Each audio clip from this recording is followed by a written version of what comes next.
Let us first have a moment of silence for the victim in this case.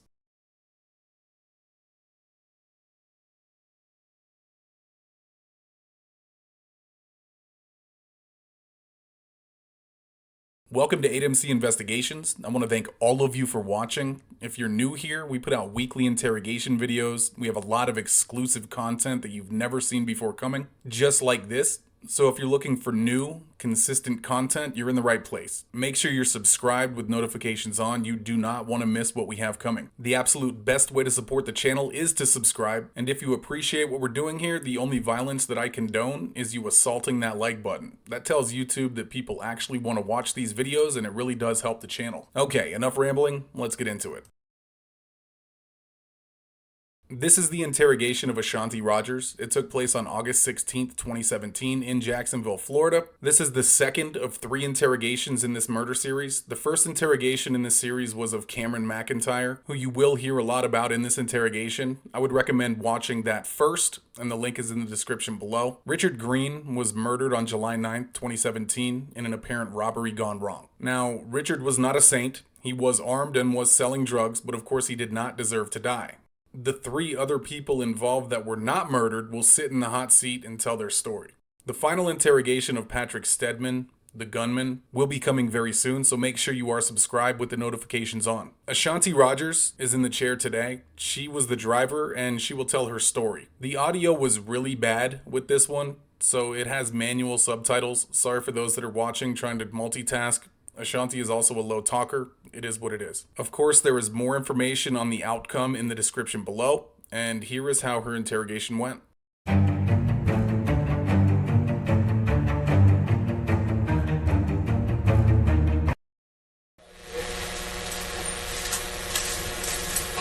Alright, Ashanti, appreciate you coming down. Sorry you had a little bit of trouble finding somewhere to park. We'll get you out of here as quick as we can. You need something to drink or anything? Yeah, thanks. Someone? Yeah, I'll get you one. I'll be right back, okay? If you need anything before I get back, just knock on the door. I'll be right back.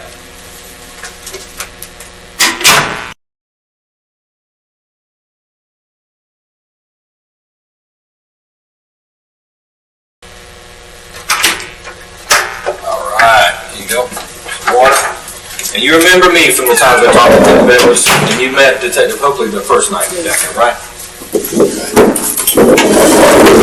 And again, thanks for coming down here. I know you got stuff to do today, but like I said, we need to get it done.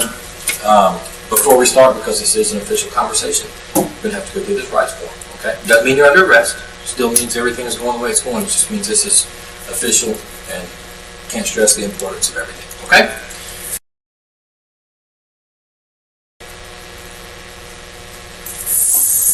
Okay.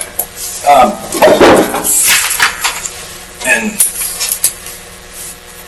just to go back a little bit, like we explained to you the very first night you came down here when all this happened, and then when we came back to you and talked to you at your house, cannot even begin to stress how important it is for you to be 100% upfront and honest. We need to know everything from beginning to end, the good, the bad, the ugly, the absolute truth. Okay? This is not the time to hold back. This is not the time to try to pick and choose what parts of this we tell. This is the time to tell the truth.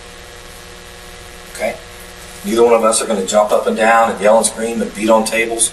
We're going to let you tell your story, and your story is either going to be true or it's going to be proven to not be true, and lying during a homicide investigation will result in you being arrested.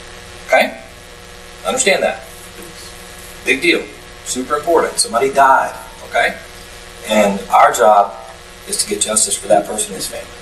In order for us to do that, we need everybody involved to tell us the truth. That hasn't happened so far. Right?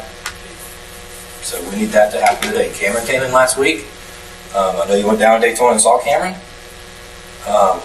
We'll talk about that, but Cameron came in last week and laid his cards on the table and told us what time it is. Okay? We need that to happen today.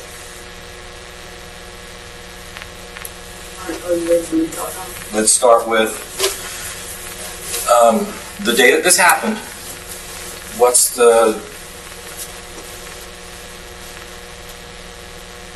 Who was at your house first the day that this happened? So Patrick, and speak. I've got a little bit of a head cold. and kind of old to begin with, and my hearing is going. So just if I say excuse me, then it just means I'm having trouble hearing you. So just if you want to yell or whatever, just so I can hear you. So Patrick came to your house. Do you remember about what time? I don't remember the time. Was it like before lunch, after lunch? I'm trying to think, because when he came, I'm trying to think what I was doing. It had to be like probably around between 1 and 3 hours. Okay. And you and Patrick eventually left your house? Yes. Where did you go? We left my house and we went to Cameron's house. Okay. And did Cameron join you and Patrick at that time? Yeah. So you and Patrick left. Was anybody else in the car? My sister. Your sister was in the car then. So you and Patrick and your sister went to Cameron's house and picked Cameron up. We picked Cameron up, and then when we picked Cameron up, we had wind, and we was driving around.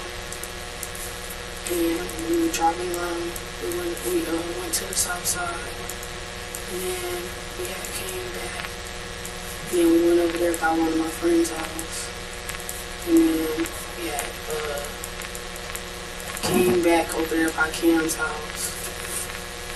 And then around this time, because I think all this happened like around 6. Okay. And then after we did that, we went to, we ended up meeting, going to meet the boy. And after we met the boy, Cam and Patrick got out the car. And then went in the car with Richard. Okay. And then when they went in the car with Richard, they drove off. And then Patrick came back, and then I picked up Cam. Okay. Before the date of all this happening, did you ever met Richard before? I met Richard before because him and Cam did a song together, and they were doing a video, and I was going to be in the video with him. Okay. And so that's how I met Richard before. So you just knew of him, really didn't really know him none. Did you know anything about him? Cam told me he did a lot of music, and that's what I knew. I seen Richard before because I know his sister, but that's it. Did you know anything about any kind of marijuana involvement? Cam told me before that he saw me. Okay. So you, Patrick, and sister picked up Cameron early afternoon hours, somewhere around there, and you went to the south side, and then you said you went to one of your friend's house. I don't need the exact address, but what's that friend's house close to? It's close by Cameron's house. Okay. So went to the south side, and then mainly rode around the north side around that area. Yes. Okay. And then at some point it was decided or determined that you're all going to go back and meet up with Richard by the CC's. Yes. What was that about? About getting some weed. They were trying to get some weed. Okay. Who was looking to get weed? Cam and Patrick, well, we all wanted to get some weed, but Cam and Patrick said that they were going to get it. Okay. How much were they trying to buy? Yeah, like 8 grams. Okay. Who had the money? I don't know who had the money, but I know it was just something they were trying to get. I don't know if Cam had it or Patrick had it, but they were trying to. Okay. Is that why Cameron was trying to get in touch with Richard all day? That's what I would think, because when I heard him talk to Richard and say that he was trying to get some weed. I didn't hear anything else. I know that they were on the phone, and I heard him say something else. I heard him say something else about something that I don't know what Richard said on the phone, but they were talking about music. And then I heard him say ask about me. Okay. And that was when everybody was riding around. Yeah.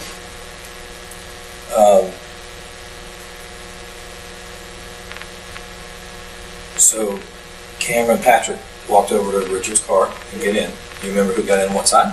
Yeah. Cameron got behind the driver's side, and Patrick got behind the passenger side. Which one had the gun? I'm not sure what, but I think Patrick had it. Because I didn't like that. It wasn't like shown to me, like it was in the car or anything. So. Have you ever known Patrick to carry a gun? No, I never seen him with a gun. He was never around a gun. Had a gun around him. Never seen a gun on Patrick before that date? Okay. Has he ever talked about guns? He said something about a gun before, but I never seen him with a gun around. What about Cameron? You ever seen him with a gun? Has he ever talked about guns? Okay. So Patrick has talked about him, never seen one. Yeah. Okay. So they go over, they get to the car. Cameron behind the driver, Patrick behind the passenger, both of them in the back seat, and they drive off. How long were they gone before Patrick came back? Probably around about 10 minutes. Okay. And I'm sorry, you said 2 or 10 minutes? 10 minutes? are you talking from the time they got out of your car, or until from the time that they pulled out the car? When they got out my car and then got pulled out the parking lot. So, Because, he came back, real fast, so that's what I'm saying, it had to be 10 minutes. okay. Well, it sounds like Cameron and Patrick stood at the door talking to Richard for a couple of minutes. Is that fair to say that? Yeah, because they went to the car and then they came back to my car and they was on the phone with Richard, and I guess Richard didn't want Patrick to get in the car because he felt like something was going to happen. And Cam was like, no, he was like, he's trying to get it. He was like, but he's not trying to do anything. Okay. And then they walked back to the car and then they got in the car. Okay. In your best estimate, from the time Richard's car pulled out until Patrick came back, how long do you think it was? Probably a little under 5 minutes. Okay, just a couple of minutes. Okay, but from the time they got out of yours and talked to him and all that is where you got the 10 minutes the first time. Okay. How did Richard come back to your car? Was he walking? I'm sorry, Patrick. Was Patrick walking? How was his demeanor when he came back to your car? I seen him running. Okay. Could you tell where he was running from? He had came around the corner. It looked like he came around the corner. Okay. And he got back in the car? Yes. Front seat, back seat? Where? He got in the front seat? Okay. Was your sister still in the car? Yeah. Okay. And what happened next? When he got in the car, I was getting ready to drive off, and I asked him where Cam was, and then Cam called me. Okay. And then when Cam called me, Cam mom told me to pick him up. And I went and I dropped Cam off home, and then I dropped Patrick off over there in Lake Forest. You sure about that order? Yeah. I didn't drop Patrick off first. It was Cam that I dropped off first. You sure? Yeah. Because the last time we talked, when everything kind of changed and changed and changed, you said that you dropped Patrick off first. I dropped Cam off first. Okay. If you remember it differently, that's cool. But either way, you dropped. I dropped both of them off. You dropped both of them off. What was said in the car after both of them got back in? Cam just said he was scared. He said he was scared, and Patrick he was kind of scared. He was kind of nervous. And I know when Cam got out the car, he had said it was blood on him, on his shirt or whatever. Did they talk about anything else? They just said that he was dead. That's what I heard them say. But they didn't say specifically what happened? No, they didn't say specifically what happened. Okay, let's stop for a minute. Now I want you to take a deep breath. And I want to remind you that I came to talk to you at your house on July 26th. Do you remember that? Myself, Detective Chiswick, and Detective Lassard. And your stepdad was there, and your mom ended up coming. We talked out in the driveway for a while. Because during that conversation, that changed about 5 different times. A, you said that you dropped Patrick off first, and B, you said that they did discuss what happened. Yeah, that's what I'm saying. They said that he was dead. That's what I'm saying. But it was much more specific. I mean, did he die of a heart attack? Did he die of an overdose? How did he die? They said that he was shot. Okay. Who was they? Shot. They being who? Patrick had shot. Patrick shot at Richard, and he said he shot him in the head. And then they were saying that it was like, Cam said that it was like I guess a hole in the window. Like I guess the window shattered. I don't know. Like, so they discussed in your car as you're driving off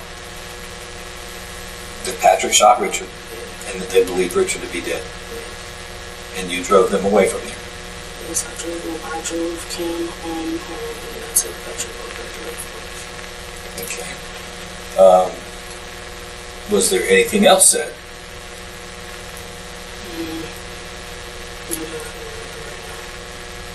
Did you see Patrick with a gun at that point? I seen him stuffing something in his pants. I'm not sure if that was the gun or what, because I wasn't really trying to pay attention because I was trying to drive.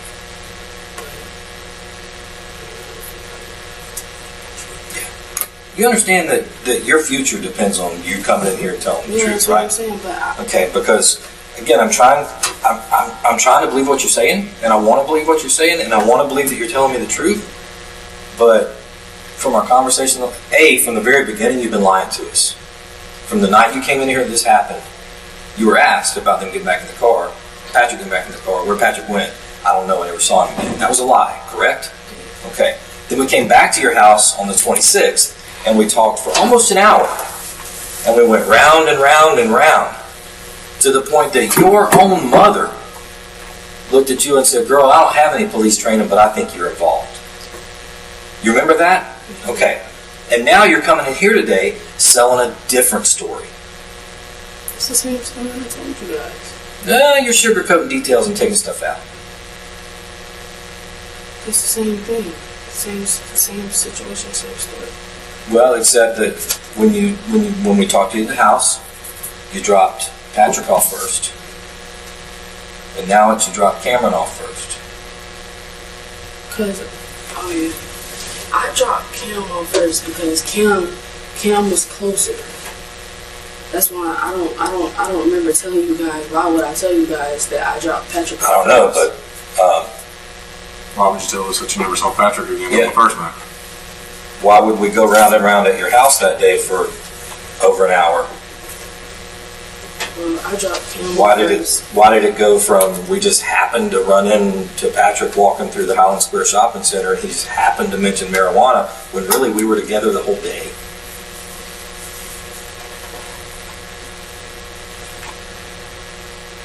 This is why we have trouble with little small things that in your mind don't really seem to matter, but they do, because it kind of helps us gauge how truthful Ashanti's being.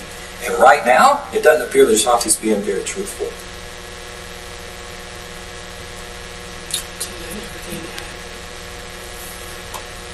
You're telling enough that you feel like you can keep yourself out of trouble and leaving out important details.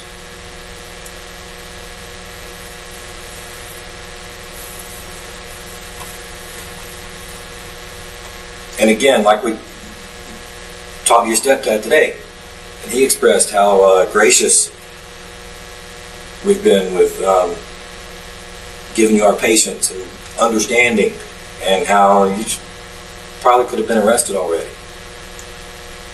Has he told you stuff like that? Yeah, because he told us that too. And that patience and graciousness and understanding can only go so far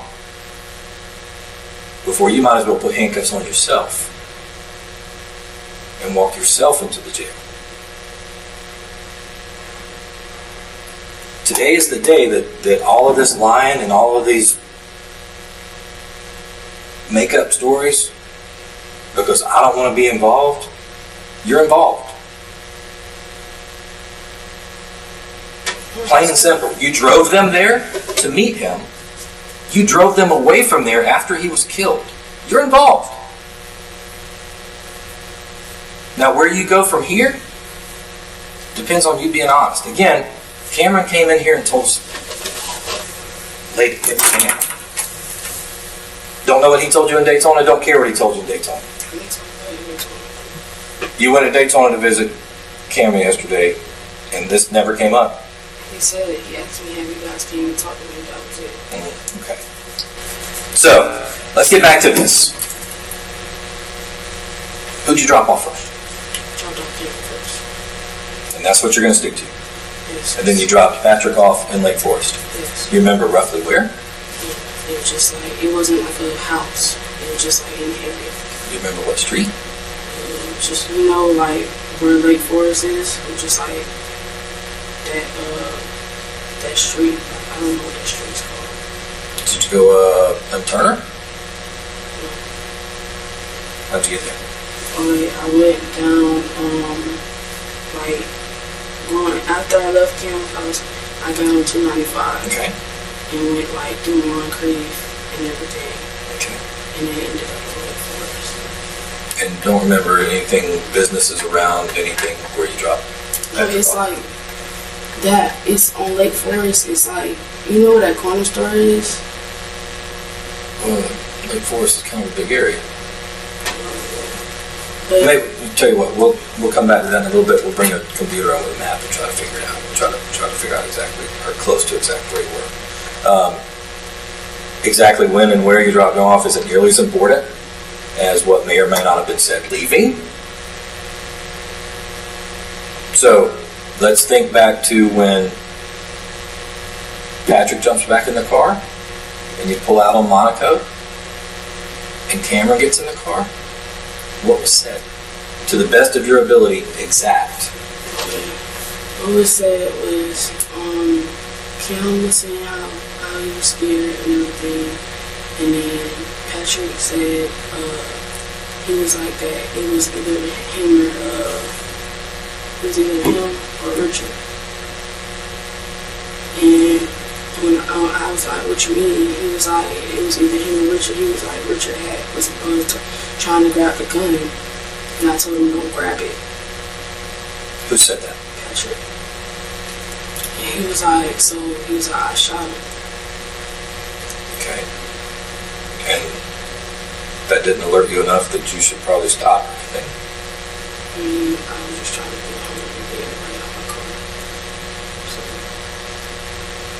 And then when you came down here several hours later, you didn't think those were important details to tell us?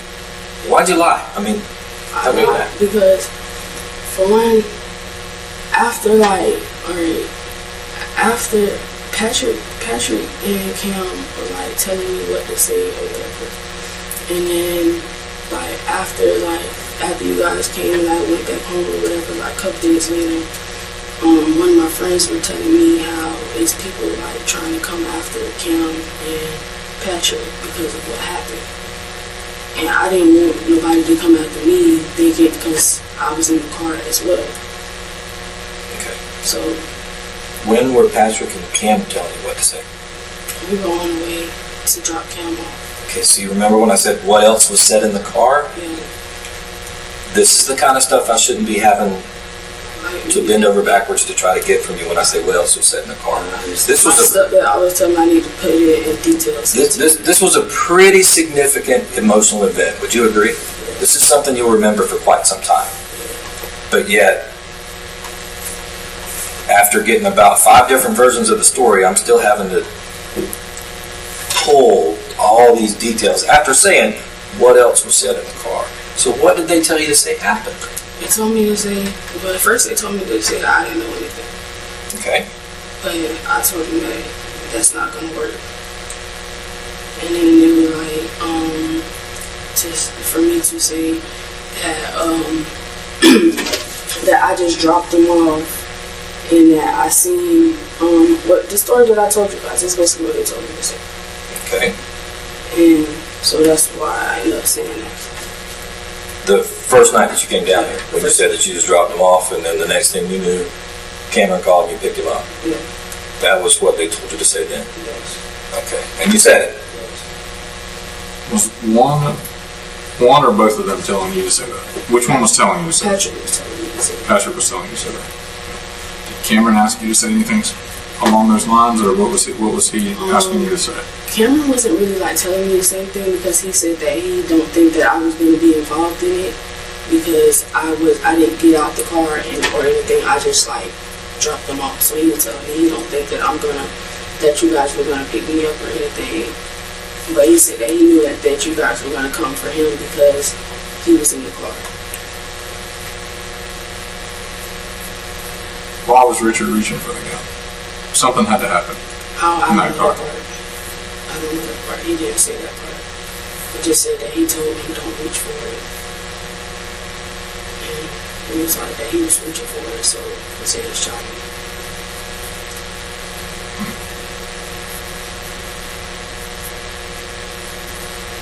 Is that something he told you to say? No, he didn't tell me to say that. And we're supposed to just openly accept that? Because again, we've had a bunch of different versions. From never got back in the car till he did, from ran into him in the shopping square right before this happened till we spent the whole day with him. So there's been a lot of different versions. It's hard to accept what you say at face value. And what your stepdad said about details are important, especially when you're being specifically asked questions and not given answers.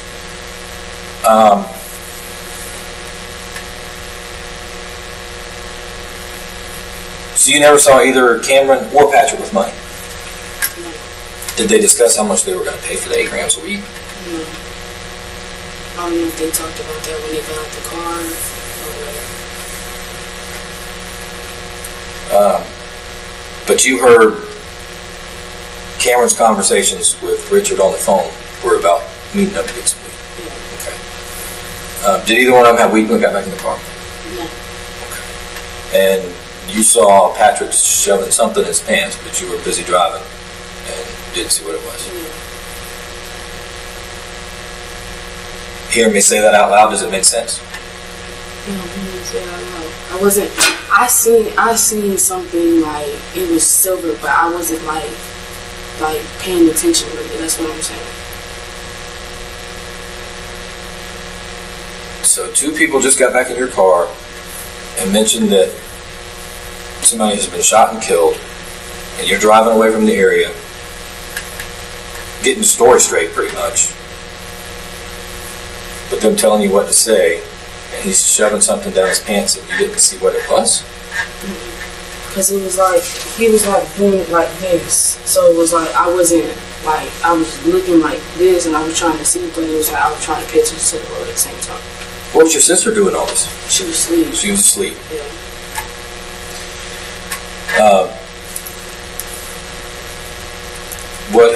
What have you heard from Patrick since this happened? He just told me that he told you guys that it was self-defense. And I haven't really talked to him like recently. When was the last time you talked to him? It's been some weeks. Excuse me? It's been some weeks. Since you talked to Patrick? Yeah. I haven't talked because I told him, he called me from somebody else's phone. Like, he had somebody else call me. And he asked me when I was going to put money back on my phone. And I told him, I don't know when I'm going to do that. You've been to visit him at the jail? One time. When was that? That was like when he first got in. By the time he first got in. And he's never told you anything specific other than he told us it was self-defense. No more telling you what to say. Okay. What about Cameron?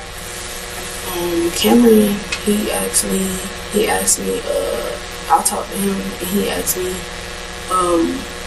have you guys came to the house to speak with me and everything? And I told him no. And then he was like,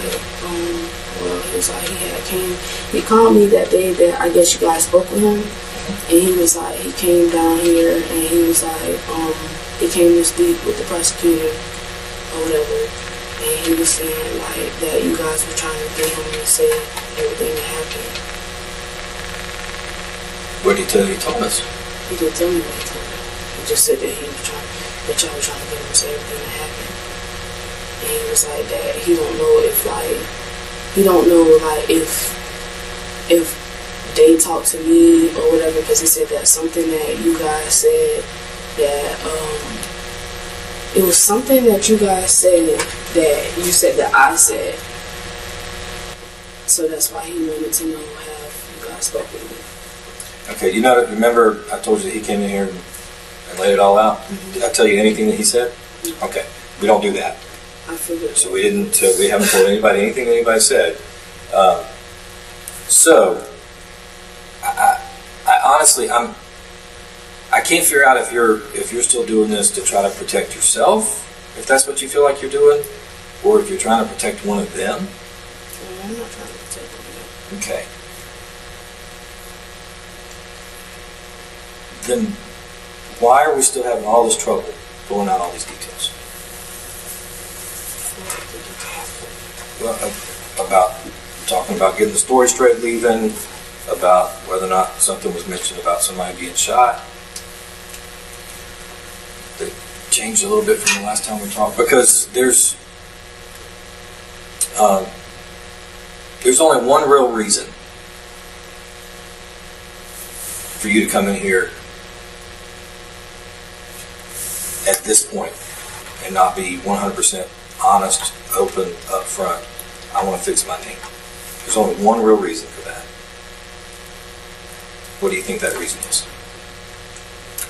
So there's only one real reason for you to come in here and be anything less than 100% truthful and eager to clear your name and show that you had no direct involvement in this. There's only one reason that you wouldn't do that. Do you think that I'm trying to protect someone? I'm saying anything that happened. Whose idea was the robbery? Whose idea was it? The robbery. Okay. When did that come up?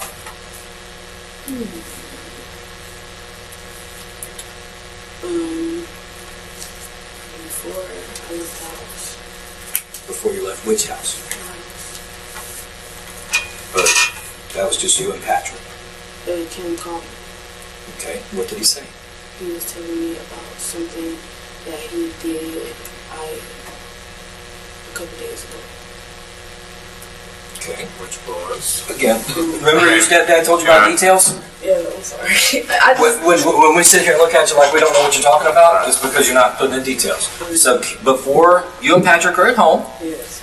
Cameron calls you and told you about something. Cameron called me and he was telling me about how he got some weed from this boy and he didn't pay for it. Okay. And when he said that, that's when Patrick had said something about talking to me. And then Kim was like, come over here right now.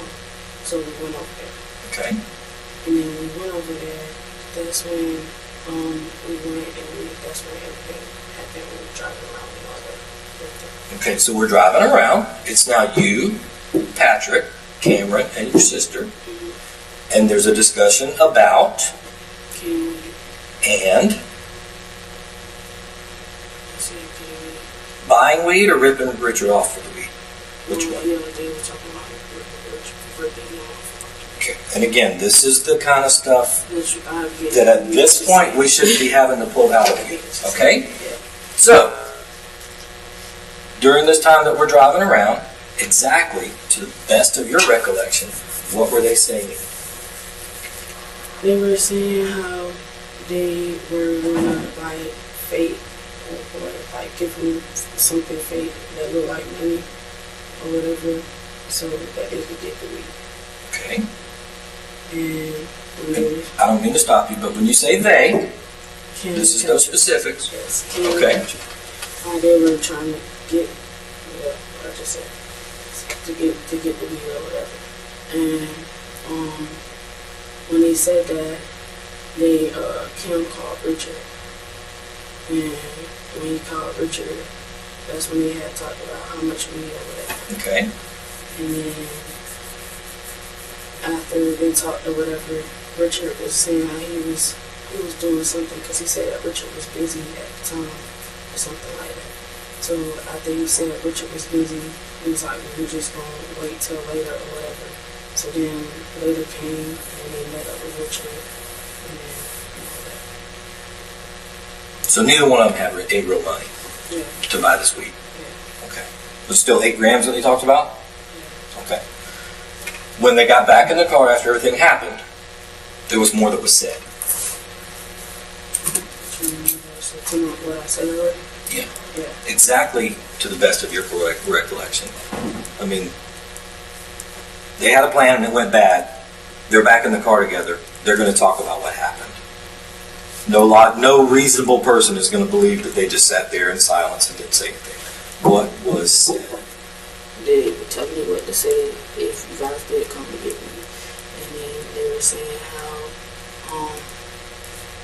they was talking about how he was dead and whatever, and Cam was saying he was scared and all of this. And he was saying that he knew that you guys were probably going to come to his house because he was in the car. And Patrick said that he knew that you guys were probably going to come after him. And he was like, "Bet, he's going to help you guys don't," or whatever. And then they were saying, what else?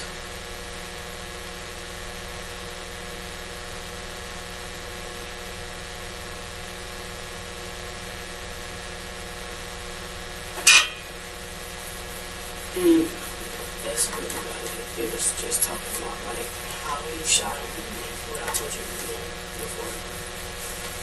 At what point, and again, keeping in mind that there's not a good reason for you to be 100% less than honest. At what point did you know Patrick had a gun? When they say he shot him. You never saw a gun before that? Never any mention of a gun before that? I'm trying to think that I didn't say anything about it. I believe he did, but I don't remember like when he said it or how he said it. During when is that's before before they actually went and tried to rip Richard off with the weed, though he mentioned something about a gun. What about Cameron? Did he mention anything about a gun? I don't remember hearing Cameron say anything about a gun. When we're driving around before meeting Richard, and they discussed this whole being able to get the weed and not pay for it, what were they going to give him to make him think it was money? I have no idea. I know Cam asked me for my wallet. Okay. Did you give it to him? Yeah, but I didn't have any money in my wallet. That's why I gave it to him. Okay. Because you bought marijuana before, right? Yeah. And again, we're not the dope police, I don't care. But you bought weed before, right? Yeah, that's fine. When you buy marijuana, does the person you're buying it from look at what you're giving them as payment, usually? Sometimes they do, sometimes they don't. So, if you're selling me some weed, and I pull up in my car, and you hand me, say, a dime bag, and I hand you that, is that going to fly? A piece of paper? Yeah. So they verify what you're giving them as payment. Yeah. I get what you're saying. You're trying to say like, okay. Yeah, What were they planning to trick him with? They had to have something to trick him with. I guess. I guess. And again, we were all in the car together. My guesses. This is known information. Cam knows that I have he knows that I have a Jamaican $50 bill. Okay. A wallet, so I guess that's what he wanted to use. And again, not I guess. Well, figured that's what he was trying to use to to collect those money. Okay. How much would 8 grams go for right now, roughly? $80. Okay. Were they just getting a "you're my friend, we record music together" deal? That he was going to sell him $80 worth of weed for a $50 Jamaica bill? Nah. No, I'm saying I don't know like if he what they talked about on the phone. Like I don't know if he like said I'll give you this much and just give me this and give me that when you get the rest, or like. Okay. What is your definition of robbing somebody? If you like take it, that's my definition. If you take something that doesn't belong to you. Okay. Just for clarification, if I left that right there and I walked out of the room and you took it, does that define, is that in your mind define robbery, or is that just a theft? Oh, that's theft. Okay. All right. But say I've got it right now and you come over here and you take it from me. What is that? Okay. All right. I just want to make sure that we're talking kind of about the same. Yeah. If you're selling me some weed and I pull up with fake money and give you fake money for the weed, what would you call that? I guess you say that.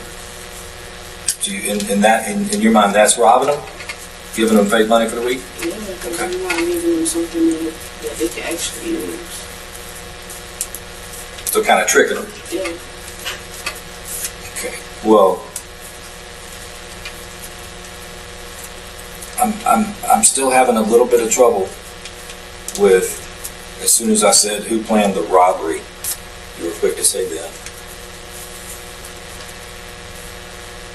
And I'm not fully understanding what they planned to give Richard to trick him into getting the weed. So I think there was a little bit more of a plan of how they were going to get this weed. And I think you know a little bit more about the plan of how they were going to get this weed than you're wanting to tell us right now. And again, you're on this boat, okay? You drove them there. Knowing It happened. You drove them there knowing that something was going to happen, right? You drove them away from there knowing that something had happened. So you're on this boat. I understand. Now, how far down the river you go on this boat is completely up to you. Well, then, again, this is the time that all these details that you keep being told about need to come out. What was their plan to get the weed? I just told you. Well, you told us something. I need the truth. That was the truth. That they were going to trick him with something into getting this weed. Yes. Because that's the only reason why I could think of why would Cameron ask me for my wallet. Because I don't keep cash on me. At what point did he ask you that?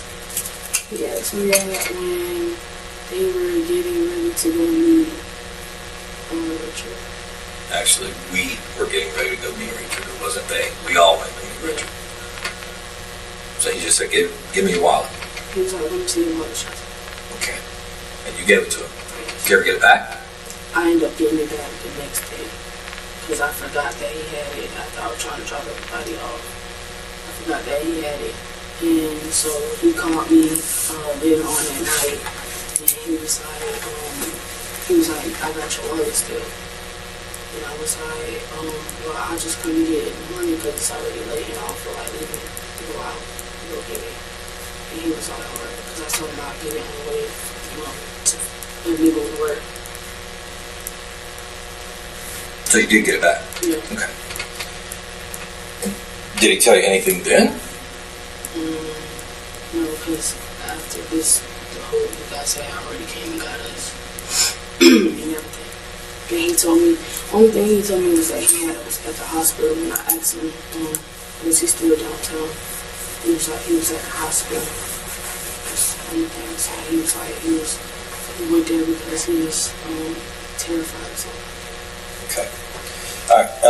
I'm just going to recap everything real quick, and then we're going to go get the computer and try to figure out roughly where in Lake Forest you dropped Patrick off. But just so that I'm understanding, Patrick was at your house.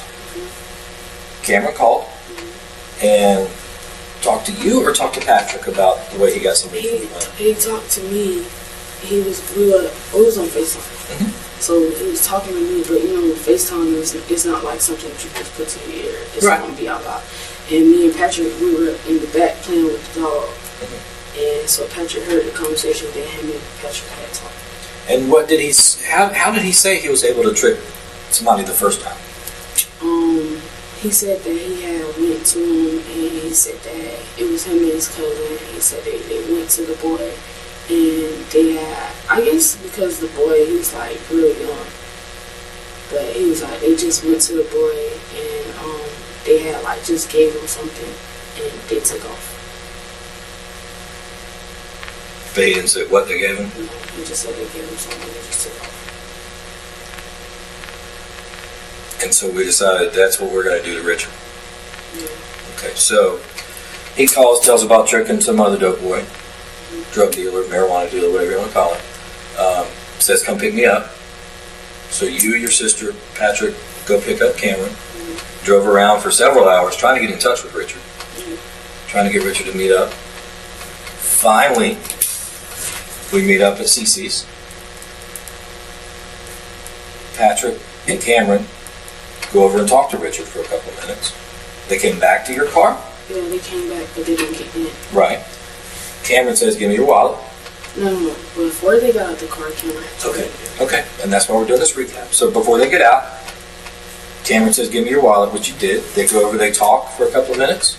They come back to the car but didn't get in. And then they go back.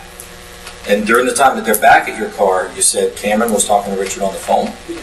And he's telling him, this dude's okay, it's all good? Yeah. Okay. Convincing him to let Patrick in the car. Yeah. So then they get in the car, they drive off. And within a couple of minutes, Richard comes running back in. Keep doing that. Patrick comes running back in, right? And gets in your car. And you start driving out, and then Cameron gets in. And they talk about shooting somebody, and they think he's dead, and how scared they are. And you remember driving Cameron home, and then dropping Patrick off in Lake Forest. And you remember Patrick shoving something in his pants. You can't remember what it was. Yeah, just in some sort.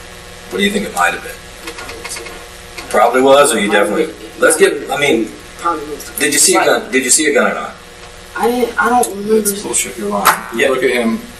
You can look at him in the face when you're telling the truth, but when you ain't telling the truth, You can't do it. stop bullshitting around. Okay, this is your freedom that's fixing to be taken away if you don't tell the truth. You answer question after question after question, and when it gets to something that you're not telling the truth, you look right over there instead of right here like you're doing right now. What's done is done. All right, it can't be changed. What happened happened. Bunch of bad decisions on everybody's part. Can't be. Unfortunately, it can't be taken away, and it's not going to bring Richard back. All right, but it's definitely not going to make things any better for you if you continue to lie and not tell him the truth. You're making things worse. Much worse for yourself. Alright, well, I did see you stuff in the Who? Patrick was stuff in the Okay. Did he say anything about it? He didn't say anything. And that didn't alarm you? Because you've seen him with a gun before? No, I haven't seen it. Never seen him with a gun before. You're still going to go with that. Okay. Drop Cameron off, drop Patrick off. And during the time that we're driving, they're kind of coaching you up on what to say. And there's been some discussion back and forth with both of them since everything. But what you're telling us today, you believe to be the absolute truth. Tell me the time ago. What you're telling me today from what we just recapped is the best of your recollection, the absolute truth. Yes, it's the truth. And nothing's going to change. Even though it's changed a whole lot coming in and out. Okay.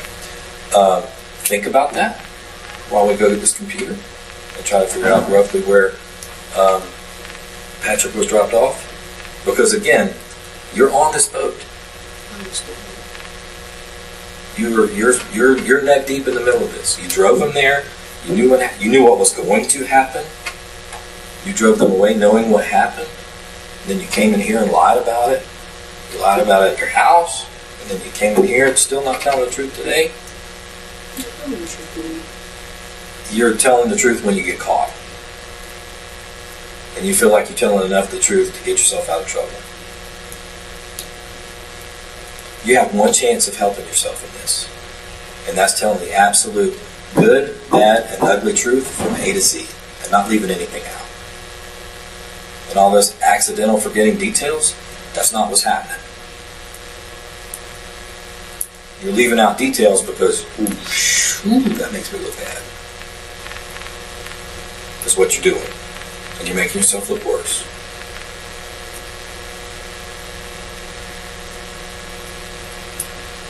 Okay? Remember, and we did this when we were at your house. We talked about the courtroom, right? Where you got the judge and the prosecution and the defense, the people on the jury. Put yourself in that jury seat right now. And think about what you would hear.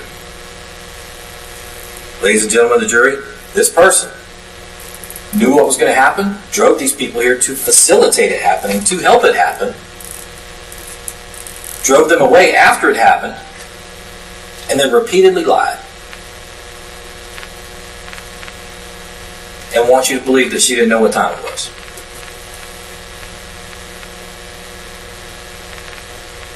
Believable or not believable? Exactly. So think about that while we get this computer. And it's still not too late to tell the absolute good, bad, and ugly truth. Okay? And I say it's still not too late because you still haven't done it. You're still leaving stuff out. A couple quick things. Okay.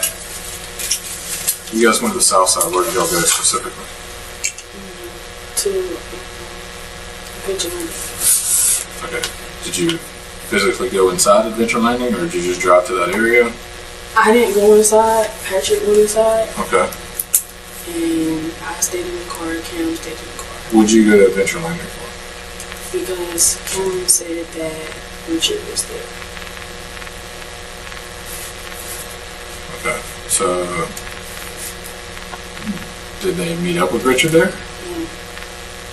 We didn't meet So, Patrick went inside. So why did only Patrick go inside? Does Patrick and Richard, do they know each other? Patrick went inside because Patrick said he had to use the restroom. Okay. But Cam said that Richard was there with his girlfriend. Mm-hmm. So I guess they wanted to do something at Adventure Landing. Okay. So they wanted to rip him off so bad that you were willing to drive to Jack's Beach to go do this, right? He was already on the south side, so Where at on the south side? we were like over there by Regency and everything. Mm-hmm. So What were y'all doing at Regency? we were just over there. We wasn't doing like nothing Pacific. We were just over there. I mean, but where over there? Like, Like what would bring you to that area? I mean, typically when I get in my car to go somewhere, I have a specific agenda in mind with where I'm going. I don't just get in my car and arbitrarily drive around, and just wherever I wind up, I wind up. Does that make sense? Yeah. Okay. So what led you to go from the north side, from your house, when you left your house, you went to pick up Cameron, right? Mm-hmm. And why did you do that? Because you had a specific agenda in mind, right? Because Cameron said, hey, come pick me up. Yes. Okay. So that's the reason, right? So then you leave Cameron's, all right? And when you leave Cameron's, you said y'all went to the south side. Yes. But apparently you stopped somewhere in the Regency area or went to the Regency area before you actually went to the south side. And really that's not the south side, that's actually the Jack's Beaches, Adventure Landing is. Yes. Okay.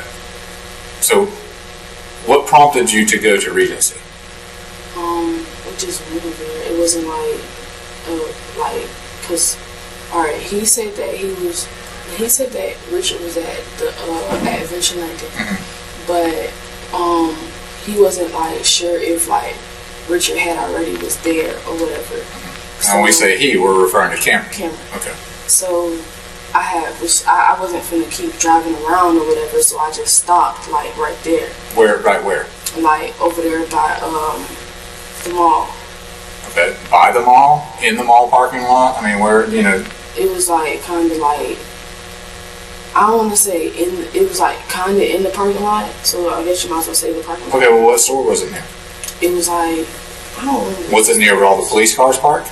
No. Okay. Over by the theater? Yeah, kind of by the head. Okay. And I had parked, and then after I parked, then he told me that Richard was there, and so we drove over there to Adventure Landing. Okay. So what's being talked about as you're driving over to meet him at Adventure Landing? He ended up saying they can just. He said that he knows that Richard keeps his weed in the car. Okay. So he was like that they could just go in the car and get it.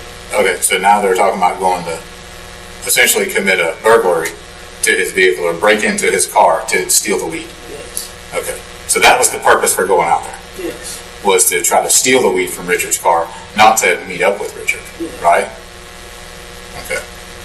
And then, so what happens when you get there? Richard's car is not there? Richard's car was there, but when Patrick was coming back to the from the bathroom, he said he seen Richard about to walk out. Who said that? Patrick said he seen Richard and his girlfriend about to walk out. How does Patrick know that if he doesn't know Richard? Because Cam told him how Richard looked. Okay. If you were to describe me and him to your friend, you would say a bald white guy, right? No, I'm saying. And how many bald white guys are there out there? He showed him how he looked. Okay, so he showed him a picture. Yes. Okay. Yes. Where did he show it? On his phone? Yes. Okay. He showed him on his phone, and then we seen Richard like he just got out the water and he was like drying off. And he showed him Richard. He was like, there you go, right there. Okay, so they were at the water park. Him and his girlfriend. Yes. Okay. And then when Patrick went to go to his bathroom, he said that they were getting ready to walk out. So then, When Patrick got back in the car, that's when we drove off. okay. So why did they not go into Richard's car then at that point? Did they discuss how they were going to get into the car? I didn't discuss that. Okay. But, once again, okay, who was in physical control of that vehicle? Driving? Mm-hmm. Okay. So once again, you drove them to the area knowing that they were going to commit a crime, right? Yes. Okay. You know it's unlawful to forcefully enter someone's vehicle or another vehicle or conveyance, whatever it may be, that does not belong to you. You understand that, correct? Yes. Okay. So, where do you go when you leave there? Well, we went back, came back on the north side. Mm-hmm. And then we went over there by my friend's house. Who's your friend? My name is Secret. Drove Her name is what? Secret. Secret? Yes. That's her That's her government name? Yeah, government name. Okay. Where does she live? She stays over there by Cameron, like around the area. Same neighborhood or? No, it's not the same neighborhood. It's just like, she stays like, instead of like going to Cameron, like it's the same way like you going to Cameron house, but instead it's just gonna keep going straight. Okay. And we went by there. What was the purpose for going there? Because Cam was trying to talk to her boyfriend because something with her boyfriend he didn't want Secret talking to Cameron or whatever, and so we went over there like for that or whatever, and then after we went over there we drove. Was she home? Was Secret home? No, Secret wasn't home. Okay. So he was going over there to confront the boyfriend? Was he going over there to confront the boyfriend and ask him why? Yeah, basically, because he was just trying to talk to him and see like why he didn't want to. Did the boyfriend think Cameron and Secret had something going on? Is that why he didn't want? No, it's just like they just had got into a relationship or whatever, and so Secret boyfriend told her that he didn't want her hanging around any guys or whatever. All right. A little jealousy action or something. Yeah. All right. So then, y'all leave there. Yes. We left there and we went to Gates. You went to where? Gates. Gate gas station. Okay. Where? Gate gas station where? By Cam's house? Yeah. Okay. Did anybody go inside the store there? Patrick got out the car and he was on the phone. He was using my phone. He was talking to one of his friends. And What'd you get the gate gas station for? we were just sitting up there. Because I didn't want to, I told So you didn't need gas? Yeah, we didn't Didn't need something to drink? No. Didn't need cigarettes? Didn't have to go to the bathroom? Just decided to pull into the gate station parking lot? Yeah, because What were you waiting for? I was waiting for him to tell me like when because Richard told him that he was on the way back home. So you went there to kill time waiting to still meet up with Richard? Yes. Again, a little detail. I'm sorry. So I had waited. I told him I didn't want to like just wait around anywhere or whatever. So I was like, we could just go to the gate gas station and wait because I didn't want to keep driving around wait for Richard to call back, and I was just wasting gas. So I parked right there in Gates and we were waiting or whatever, and then Richard had ended up calling back, and then all that happened. All right. So then from that point is where you meet up at CC's in the parking lot of CC's and everything else happens, right? So when you dropped Cam off, you said you dropped him off first, right? Yes. Where in his neighborhood did you drop him off at? Did you drop him off at his in his driveway, by his house? Where did you drop him off at? It was like the park, because I had pulled up to his house and I had thought he was gonna get a car, but he was like, he didn't want to get out the car because he had blood on him. He didn't want to get off at the house, so he asked me to drop him off at the park. At where? The park in his neighborhood. The park? Yeah. Where is that at? It's like all the way in the back. Okay, so you drove to the back of the neighborhood. So you started dropping him off at the house. Yeah. He said no. Yeah. And then you drove to the back of the neighborhood. And dropped him off. Yes. Okay. And then when he got out the car, I drove off and took 295 and then dropped that truck. All right, we'll look at the map for all this too. How long has Cam and Patrick known each other? For a couple of months. A couple of months. Okay. Do they frequently hang out together with you, or how do they? It's been occasions where they. Well, I don't want to say that they hung out, but I came to get something from Patrick before, and when I came to come get something from him, Cam was in the car with me, and so that's how he ended up meeting Patrick, like for the first time or whatever. Which was when? In your estimation, when do you think the first time was that Cameron met him? Because you guys used to date, right? You and Patrick? Yeah. Or y'all were involved in some type of relationship? Yeah. Okay. So when do you think the first time was that Cameron met? It doesn't have to be the exact date, but just an estimate. For example, this is August 16th. Okay. And this incident happened on what day? July 12th. July 12th. I would probably say this had to be. They probably met around March, maybe. Okay. So like spring break time, somewhere around there? Or? It was like, cause I don't remember like what time, but I know it was like this year. Okay. From March to July, how many times do you think they ran into each other? Maybe. Probably like once. Yeah. Like once or twice. Maybe. How many times have the three of y'all been together since March? Hanging out or doing anything? I went to Cameron's house. I went to Cameron's house like a couple days before this happened, and I took Cameron's little brother somewhere, and Cam came and said hey, and then went back inside the house. Was Patrick? I'm talking about Patrick then. Yeah, that's what I'm saying. Patrick was with me. Patrick was in the car with me. And Cam came and he said what's up and went back inside the house. And then I came back and dropped him off. And I was probably like, they haven't like really like hung out, but like they spoke to each other before, like stuff like that. Okay. So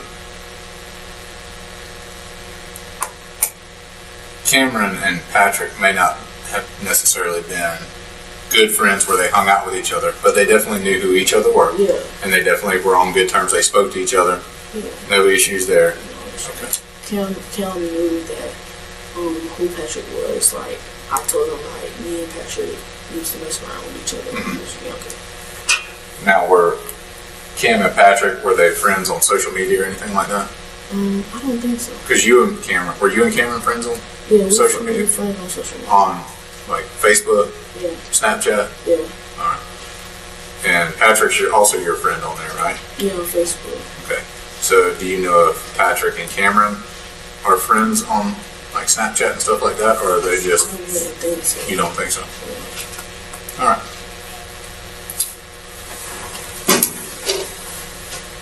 I think those are only a couple things I really want to try to clarify. So they just met each other just a couple of times. Yeah. It hasn't been like, let's go here and go watch a movie together and stuff like that. Right. We'll get that computer and be back in just a minute. All right.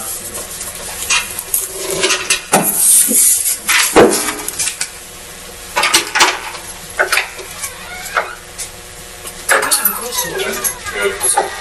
Would I be able to get like a work note or something? Yeah, we'll take care of that. We'll let your boss know where you're at.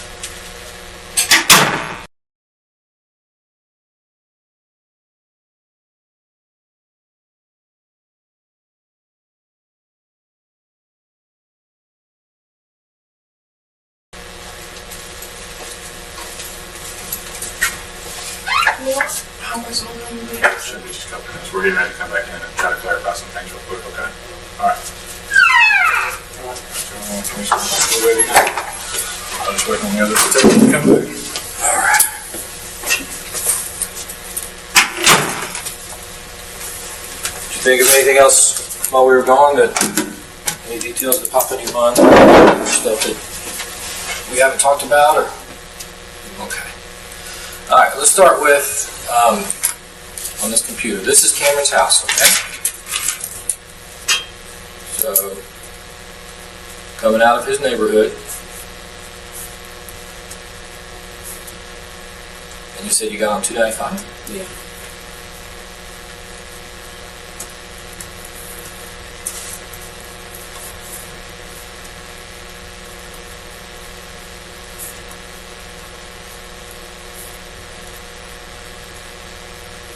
You took 295 south?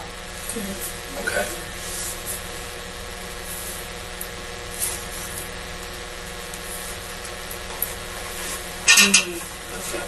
That way.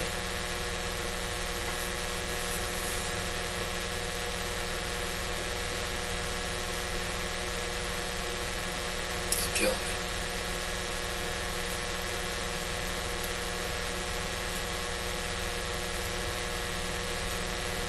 Trying to get us on here. Then I'm gonna jump on the interstate. Yeah, fine, maybe.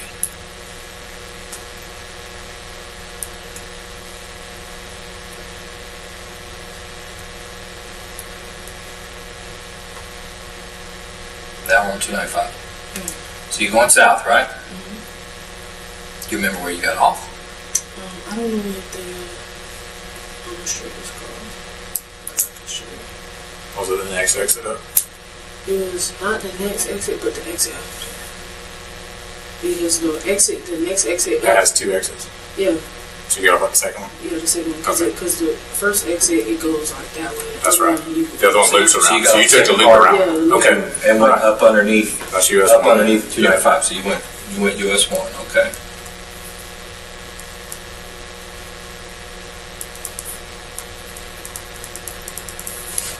And you remember how far down that road you went? I went all the way down to Moncrief.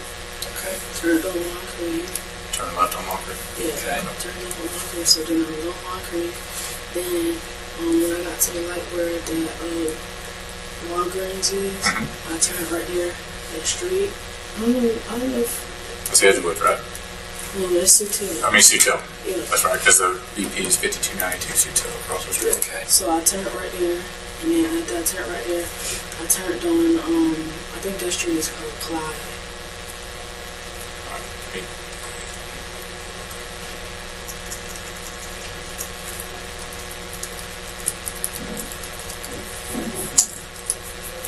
Which way did you turn on Sutil? Right or left? Oh. Left? Oh, yeah, but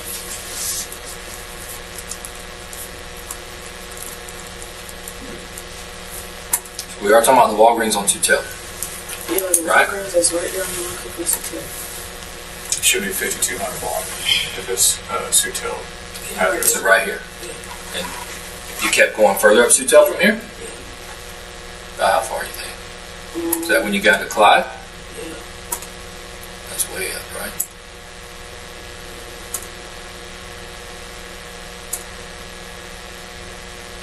Which way did you turn on Clyde? Right.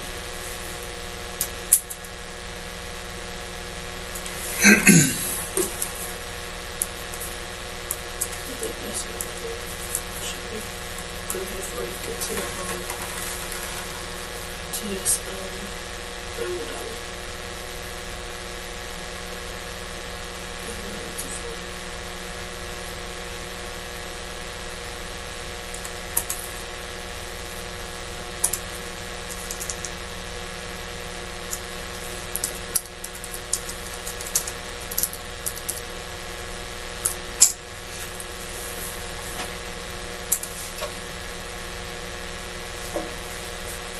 So I turned on Clyde. Okay. And I went down Clyde.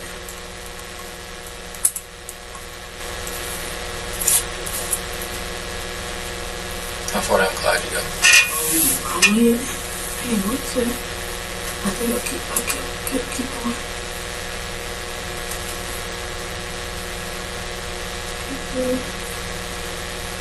Alright, then I turn right here. So where it stays Clyde, you could have, it turns into, you can either take Lakecrest or it turns into Addison, or you follow it around this way for Clyde. You stayed on Clyde there? I stayed on Clyde. And then I turn right here. On Howell? Yeah. Okay. And then when I got right there, I went. Right on Howell, H-O-W, you know? Yeah. And then I turned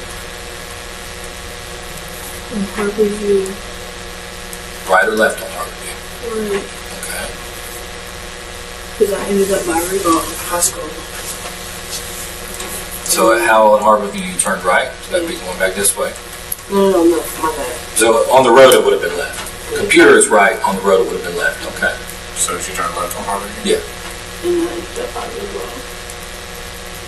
And when I got by Regal, I ended up at Pondale. Okay. Pondale. And went straight down. Pondale. And then turned right. And once I turned right, turned into Lake Forest. It's a corner store right there. So the gas station for me. And then went inside Lake Forest and I dropped him off.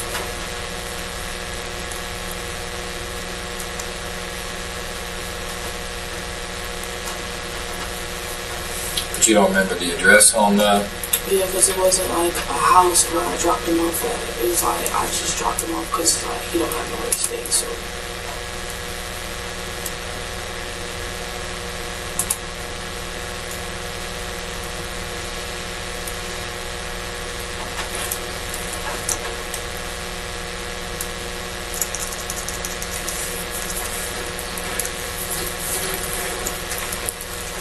And this is all definitely after you dropped Cam. What's one of the streets off of Palmdale close to where you dropped him off, you think? You dropped him off at Palmdale. But you were on Palmdale, and then you don't remember what's one of the streets in that area that you do remember? Alright, when we came through Palmdale, we ended up on Lantern. I turned on Lantern and then turned right there in Lake Forest. Okay.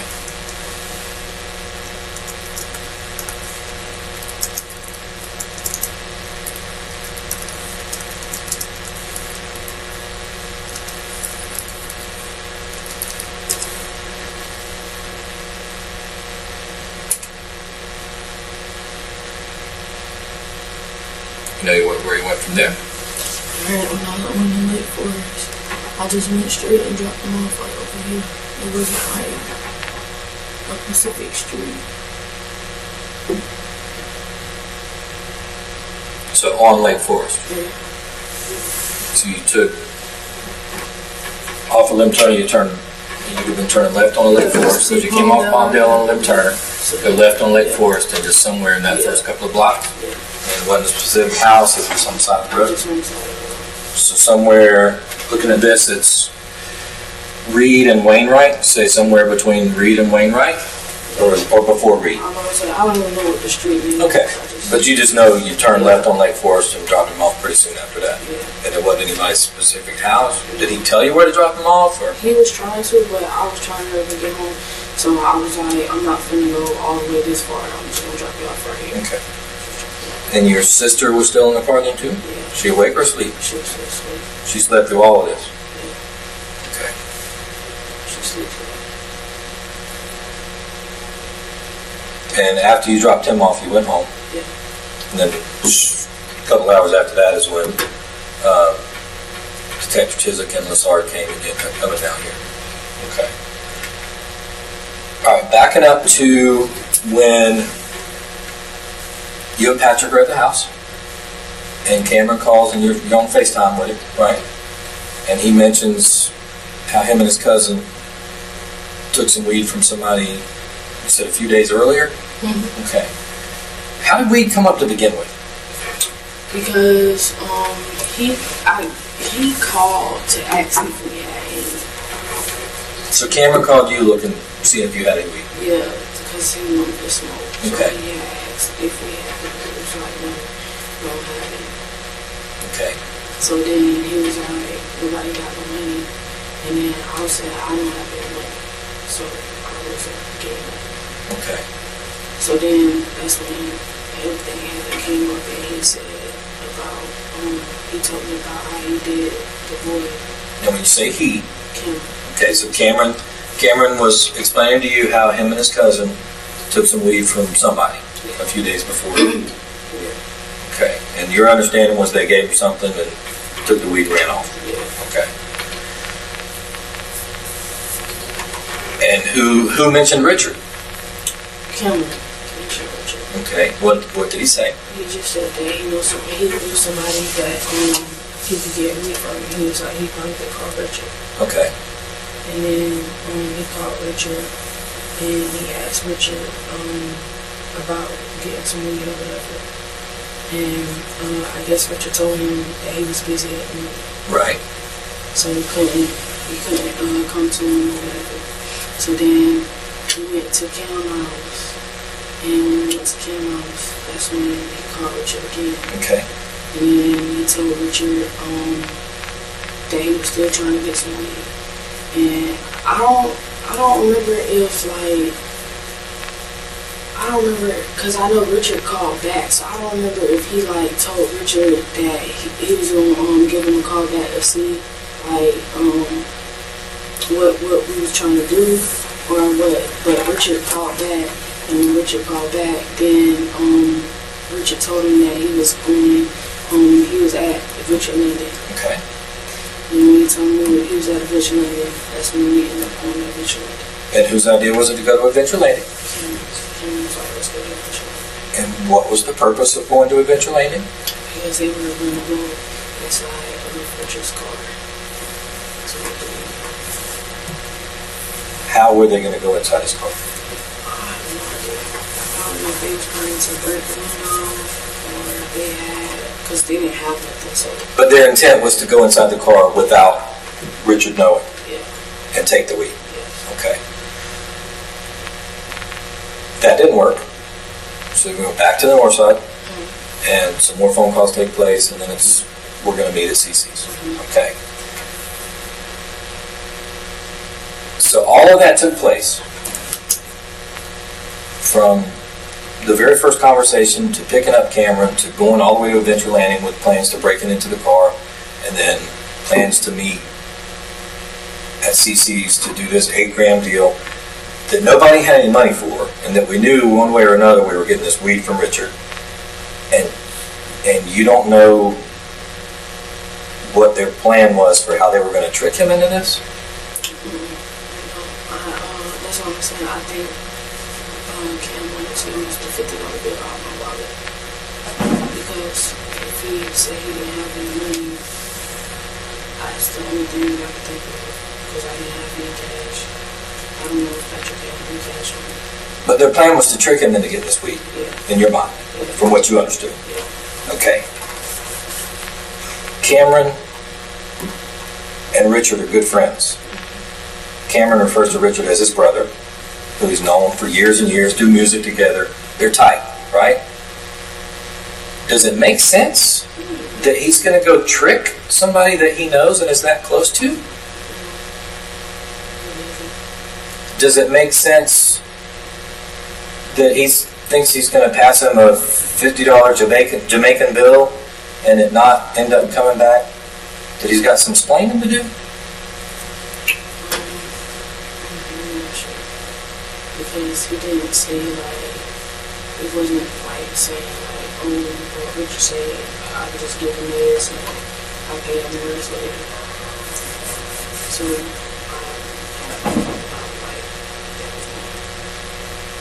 But we were all together. And Cameron and Patrick, who don't really know each other very well, they have met before a time or two, but don't really know each other very well, put a plan into motion to go trick Cameron's really good friend out of some weed, and they didn't discuss any details of how they were going to pull this off? That makes that. Does that make sense to you? No, it don't make sense. Right. So let's make it make sense. What did they say they were going to do to get the weed? Specifically, because you were there, and again, this is a pretty big deal. Yeah. But they didn't say nothing specifically. That's what I'm saying. Like, It was just, we're going to trick him and we'll figure out how to deal with it, the consequences of it later. he just asked me for my wallet, so that's what I'm saying. They didn't give me too much because I wasn't going in the car. Right. So they didn't he just said, okay, let me see the wallet transfer. So I was like, all right. Okay. But Cameron and Patrick talked about what they were going to do before they went and did it. They discussed how they were going to get this weed from Richard. They just said that they were gonna give him something that looked like money. Get the weed. But what did they have to look like money? The $50 bill that he asked. Which is not enough to cover 8 grams. Yeah. And it's obviously a Jamaican bill, right? Yeah. Do you know of any drug dealers that accept Jamaican money? Okay, and again, it's hard to accept this stuff that doesn't make sense, because the reason a lot of stuff doesn't make sense is because somebody is so tight holding on to something because, oh my goodness, oh my goodness. Your oh my goodness moment right now needs to be to take a deep breath and let this go and tell the truth. Because, listen. Because obviously you've been raised right, and you've been taught how to act, because you're not real good at lying. Terrible at lying. And I think deep down inside it's eating you up to lie. And deep down inside, based on the way you were raised, you want to just take a deep breath and get this off your back so you can start feeling better about what happened. And until you do, it's going to keep eating at you and tearing you up. Just tell us what their plan was. I did tell you the plan. Their plan was to trick his really good friend that he refers to as his brother out of some weed. And that was going to work.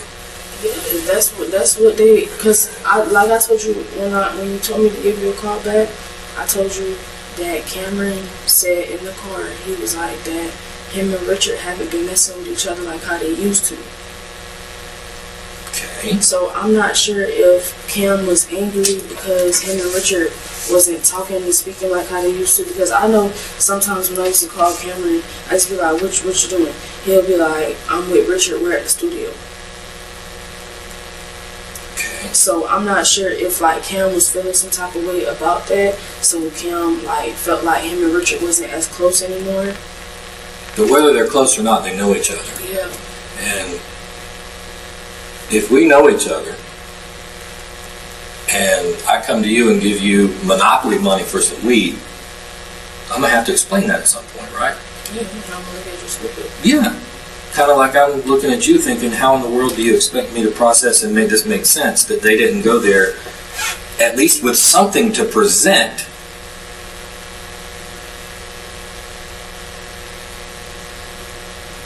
To make this trickery work.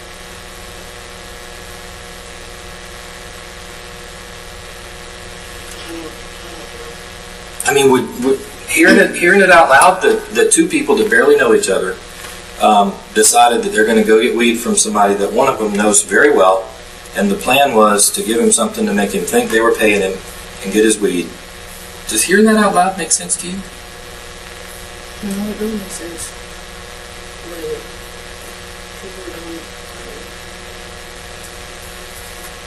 People don't do stuff like that makes no sense.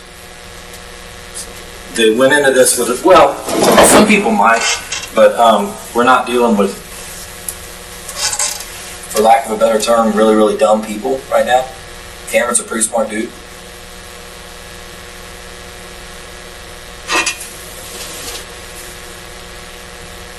So, again, stop holding on to this. You've come so far from where you were that night as far as the actual truth about what happened? I don't know what else is for me to say because I did tell you the truth. So that's why I'm trying to figure out like what else is there for me to say. If I don't know, if I'm telling you everything that I know, what else can I say? Whose plan was the robbery? Cameron's plan. And what was the plan? He was trying to get some weed and he was going to use something to trick Richard into getting the weed. What was he going to use to trick him into getting the weed? I told you, I guess the fake money, the $50 bill, because he asked me for my wallet. So I'm not sure if he didn't have anything, he just was speaking before he had something. So he thought that since I always have that $50 bill in my wallet, that he can use it.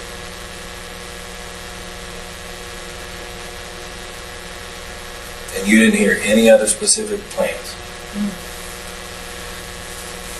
I don't know why you're holding on to that so tightly, but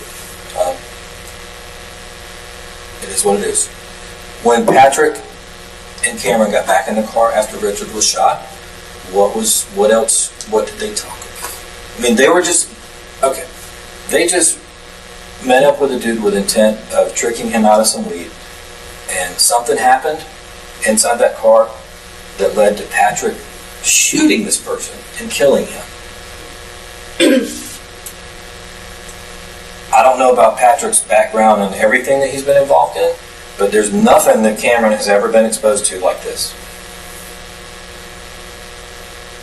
It's a bad day for him.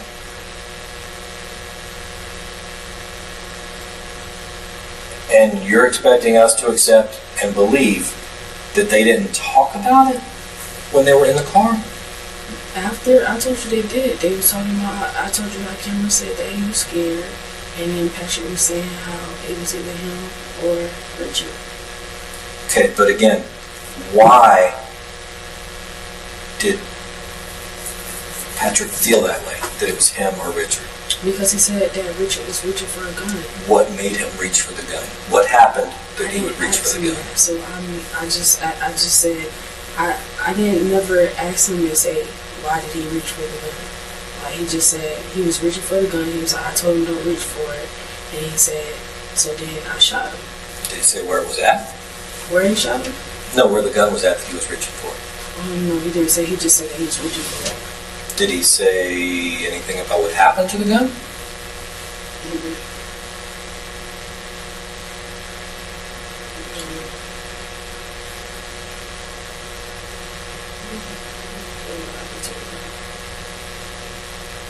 He just said that he was reaching for the gun. I told him don't reach for it.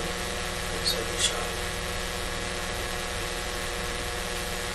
And nothing else? Nothing when they were telling you what story to get together to come in here and say about details, any of that? True.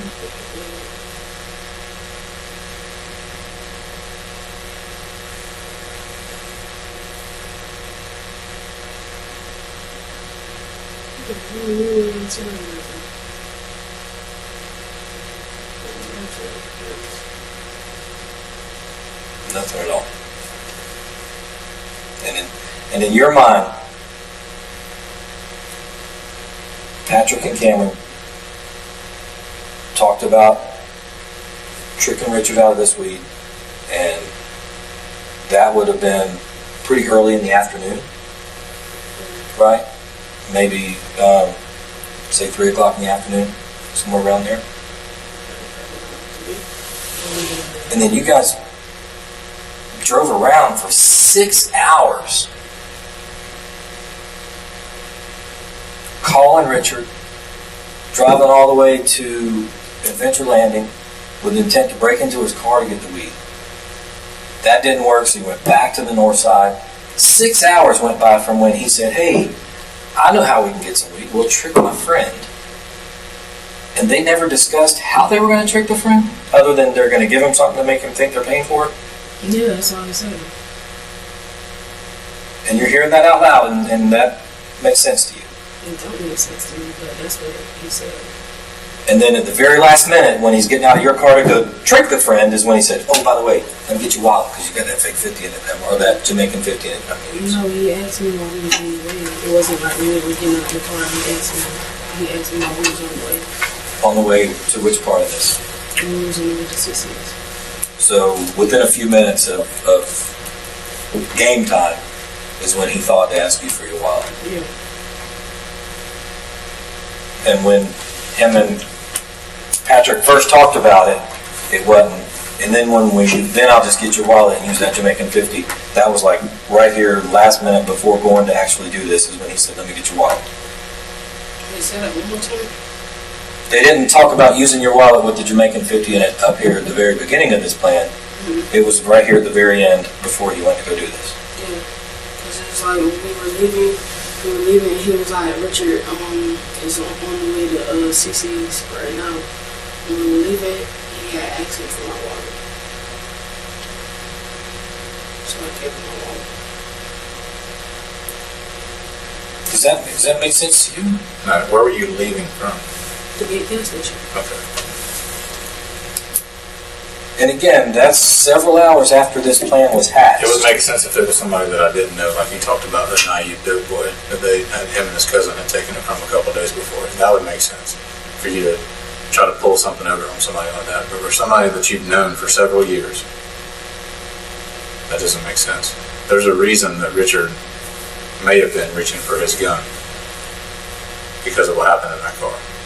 And that was talked about after Patrick and Cameron got back in your car about why he did that. I didn't say that in the car, so I don't know why he reached for the gun.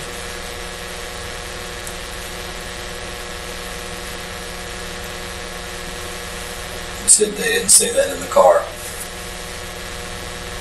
What about after getting out of the car, between the time that it happened and the time that Patrick was actually arrested? What else did he tell you? What did Patrick tell me? Mm-hmm. Patrick told me that when I told you guys that he said that it was self-defense.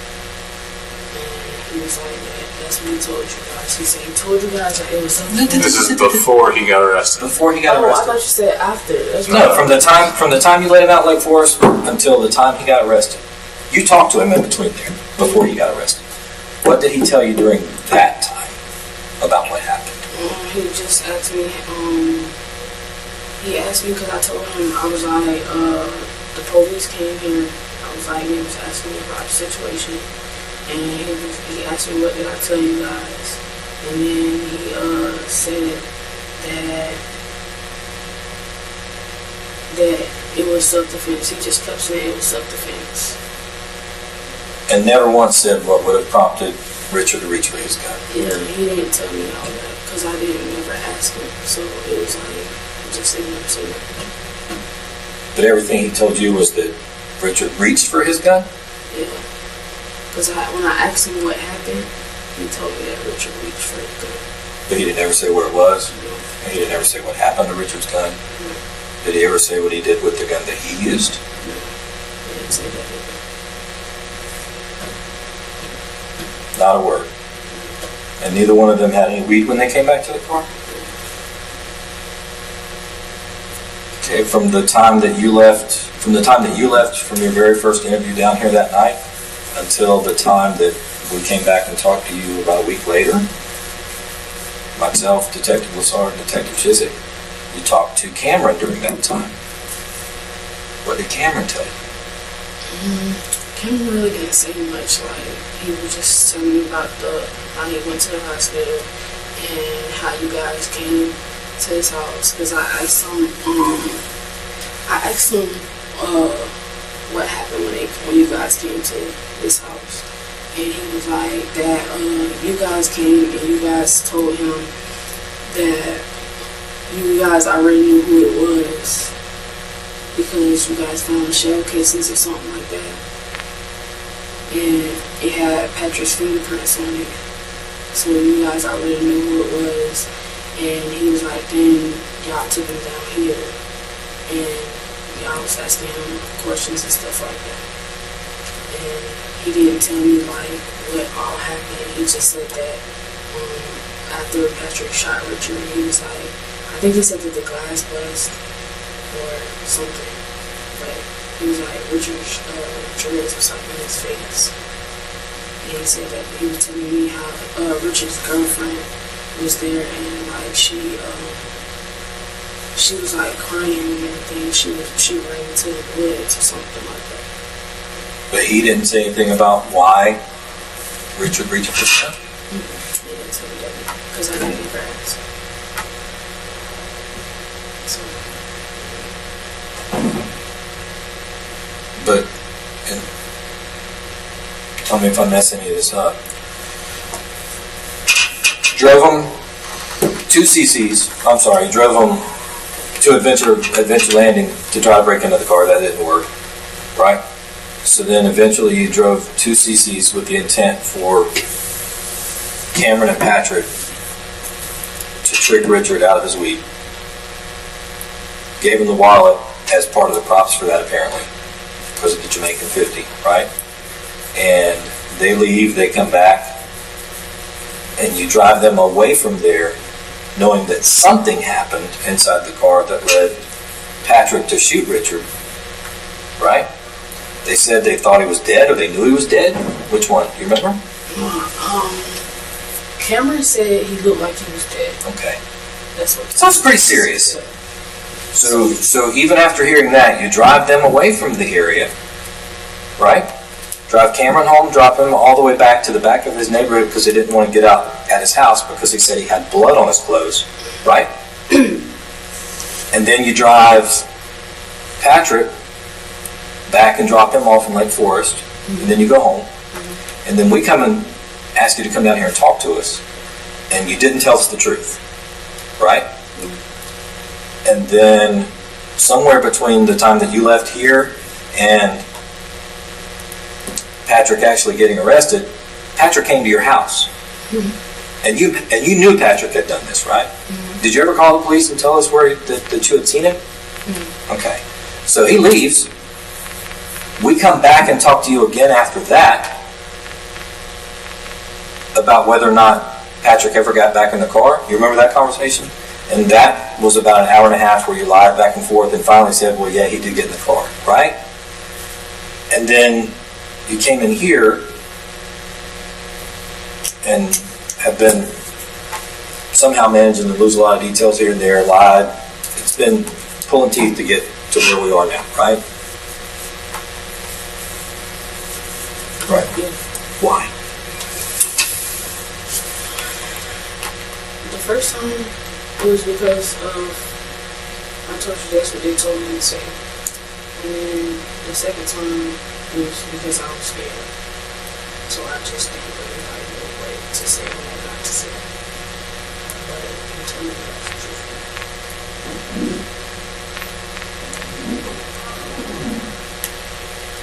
But you understand why it's hard to accept this.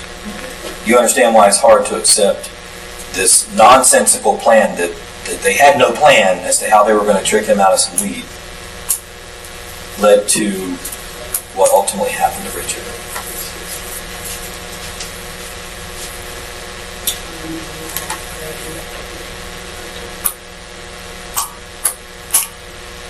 And per you, there was never any discussion about exactly what happened other than he reached for a gun. Not why he reached for a gun, none of that.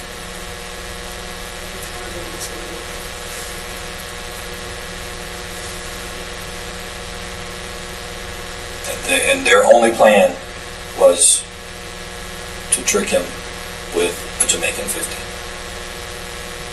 His good friend. He's known forever. Because again, it makes sense. If it's naive little dope boy on the corner and you pull up and he gives you a dime bag and you throw out a crumpled up Monopoly dollar or whatever and drive off, that makes sense because you're probably not going to see him again. This is his boy. And he thought he wasn't going to see him no more either.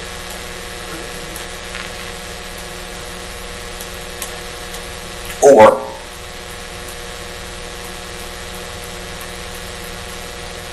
they have more of a plan than you're letting on.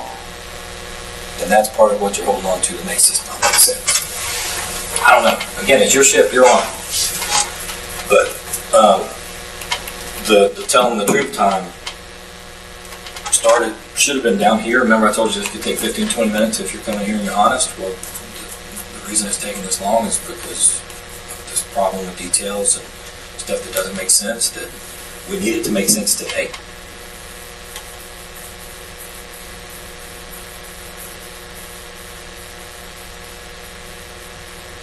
But if I'm telling you guys what I was told in the car and everything, what else can I say about if the conversation that I told you guys happened, it happened in the car in front of me. I don't know what happened when they got out the car and they was in the car. I don't know if they got in Richard's car and they were talking about something in the back seat or whatever. I don't know. So I can't really say something that I don't know. But all you know about what their plan was as far as getting the weed from Richard was to trick him. Yes, that's all I know. I don't know anything else. I don't know if they had a conversation. That's what I told you guys is what I heard in the car. That's all that I know. It stays that way for you.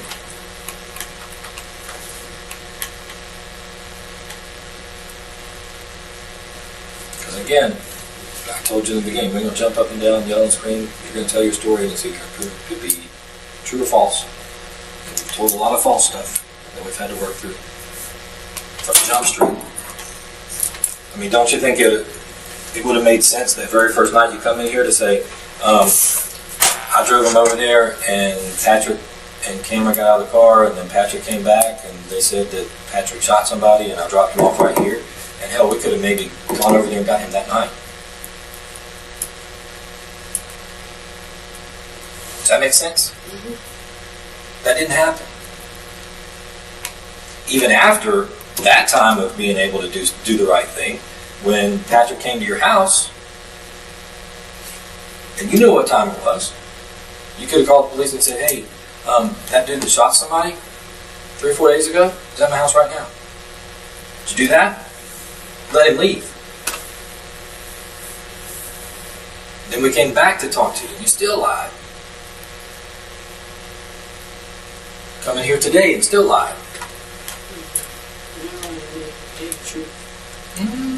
You didn't start off lying to us today? Well, I didn't give you guys the full details, so I wasn't lying, but I didn't put everything into details. Not like that. So you intentionally withheld information? You just chose not to do it? No, I mean, I'm saying I was trying to get it out, but it's because my stepdad tells me when I talk to you guys that instead of, because when I talk, I don't say everything into details. So he says when I talk to you guys, I need to put everything into details so that way you guys get what I'm trying to say and don't think that I'm trying to hold information and stuff like that. Well, you did the exact opposite of what your stepdad told you to do. Certainly didn't follow his advice when he came in. I mean, do you agree? I mean, is the fact that Patrick and Cameron talked about ripping Richard off before Cameron ever got in the car? Is that a pretty big deal? And we were, an hour into this before that ever came out? And only then because I said, who planned the robbery?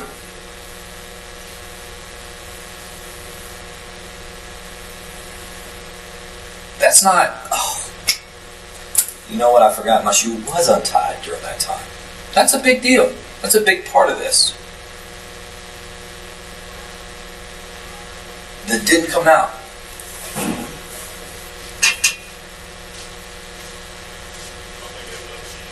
Which again leads logical people to think, why in the world is this girl coming in here and trying so hard to distance herself from everything?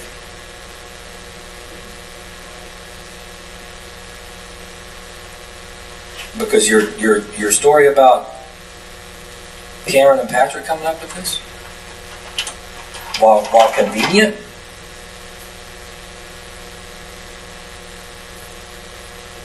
how does this sound?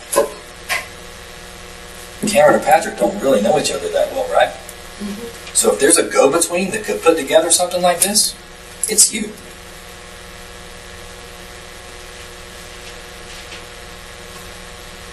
You're trying to say that I put it together with them. What other reason do you have to come in here and work so hard to distance yourself from this? I don't know. I'd like to think you didn't. Because I don't know Richard like that to be trying to set him up for something like that. But you know Cameron and Patrick.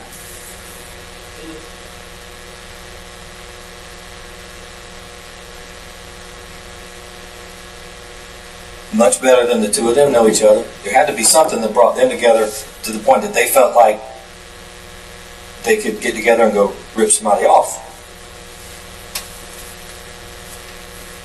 And then you come in here from Jump Street, lying, holding back details, everything you can do.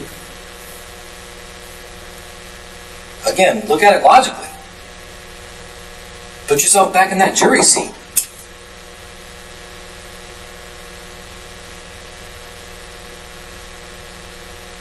That shows a guilty mind much more than it does a scared mind. I'm just being real with you.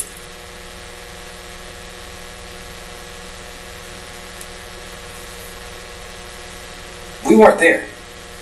We weren't part of this discussion. We weren't part of the plan as to how we were going to get the weed from Richard. You were.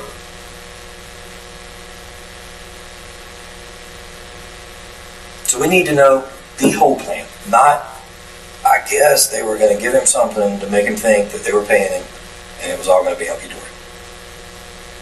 We agree that makes no sense, right? So again, getting back to not being really good at being deceitful and at tearing you up to being deceitful. Be the person that you were raised to be. Can you tell me the truth? Not about that, you're not. About probably 80% of the rest of it, you're pretty good on. But you knew what time it was when them wanted to get that weed. They talked about it.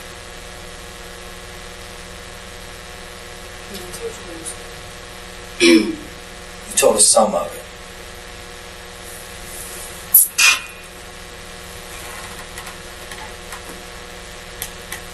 What was the real way that they planned to trick Richard out of the weed? That was the way. That's what I'm trying to tell you.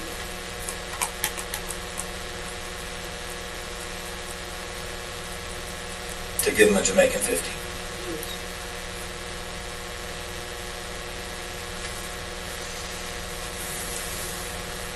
And hear it out loud, you agree it doesn't make sense. It doesn't make sense, but I mean, if that's what he was trying to use.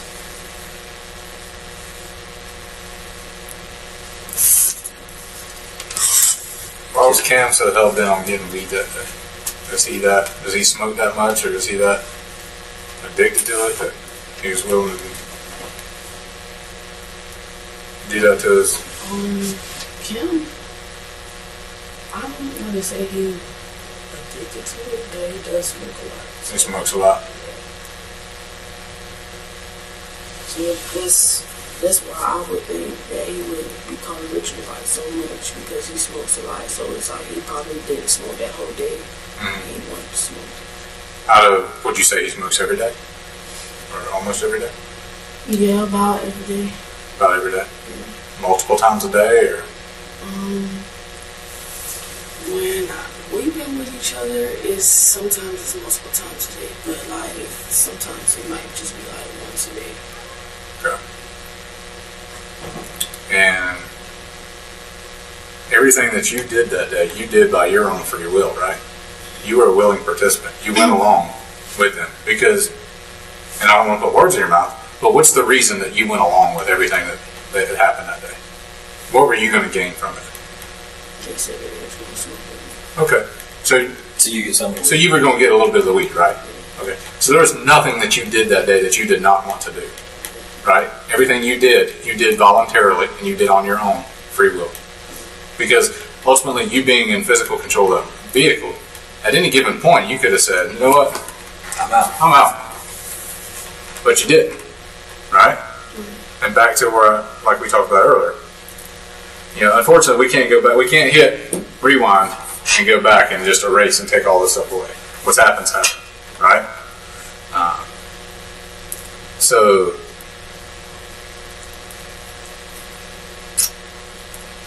That's why he's placing such an emphasis on the importance of you telling us everything that you know and every level of involvement that you have. Because eventually, I think as you have seen things progress over the last couple of weeks, it's going to come out. It's going to surface. All right?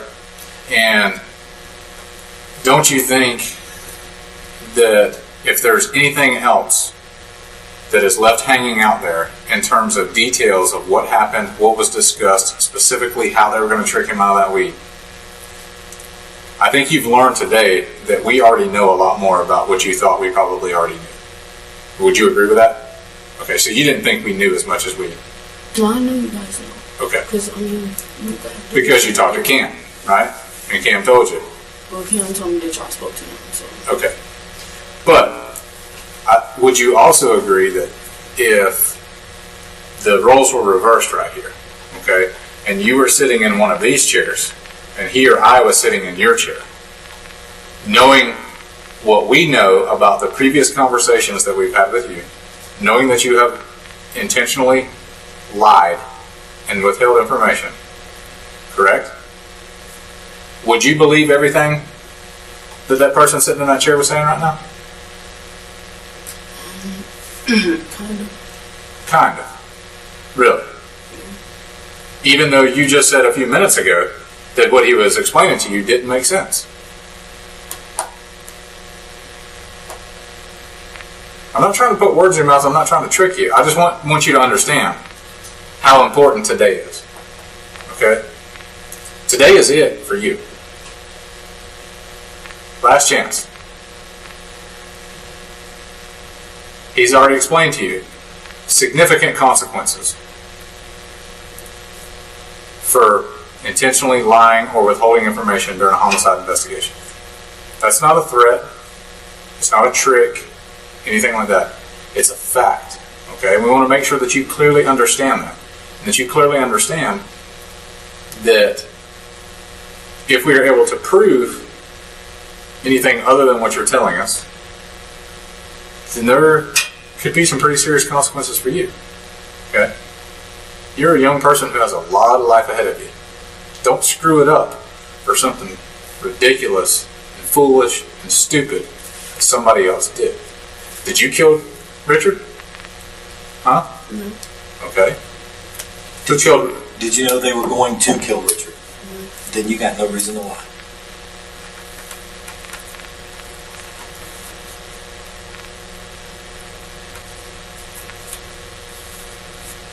If you didn't kill him or know they were going to kill him, you got no reason to lie. Then why have you been? I just don't want, I don't want nothing coming back to me, saying that I don't know how to say it, because I heard before, that people, like I told you, that people was looking for Patrick and Kim. And I don't want to be a person that they're looking for. Okay. So, I don't want, what I tell you guys, that I have to, go in front of people and people know that I was there. I dropped them off. People know that. People who? You guys? It's all over. From what we're hearing on the street. But instead of being worried about what might get heard or might get said or any of this, you need to worry about Ashanti and Ashanti's future.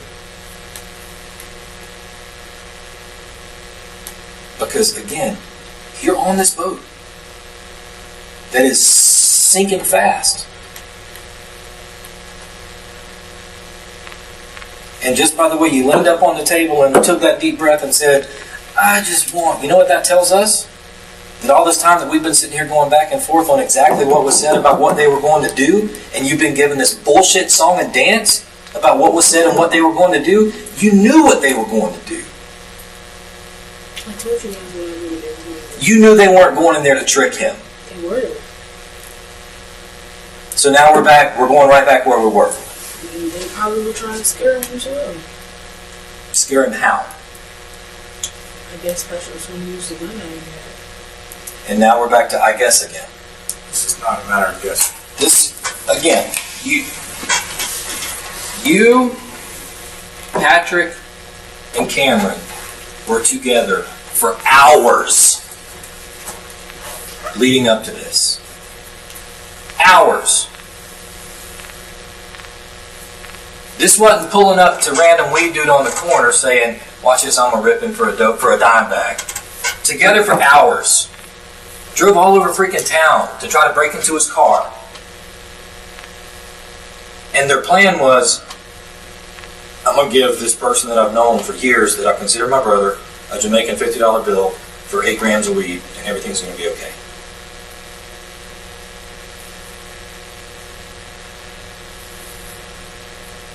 Right? Okay, now, put yourself where you were just a minute ago, where you leaned on that table and took that deep breath and said, I just don't want people to think that I was involved. Newsflash, you're involved. How about letting people know that you came in this room and did what was right for the person that got killed? How about letting yourself know that you did what was right for your future instead of trying to cover for the people that did this? Again, did you kill him? Did you plan to have him killed? Did you know they were going to kill him? Then tell the damn truth about what their plan was when they got in that car so we can get past this.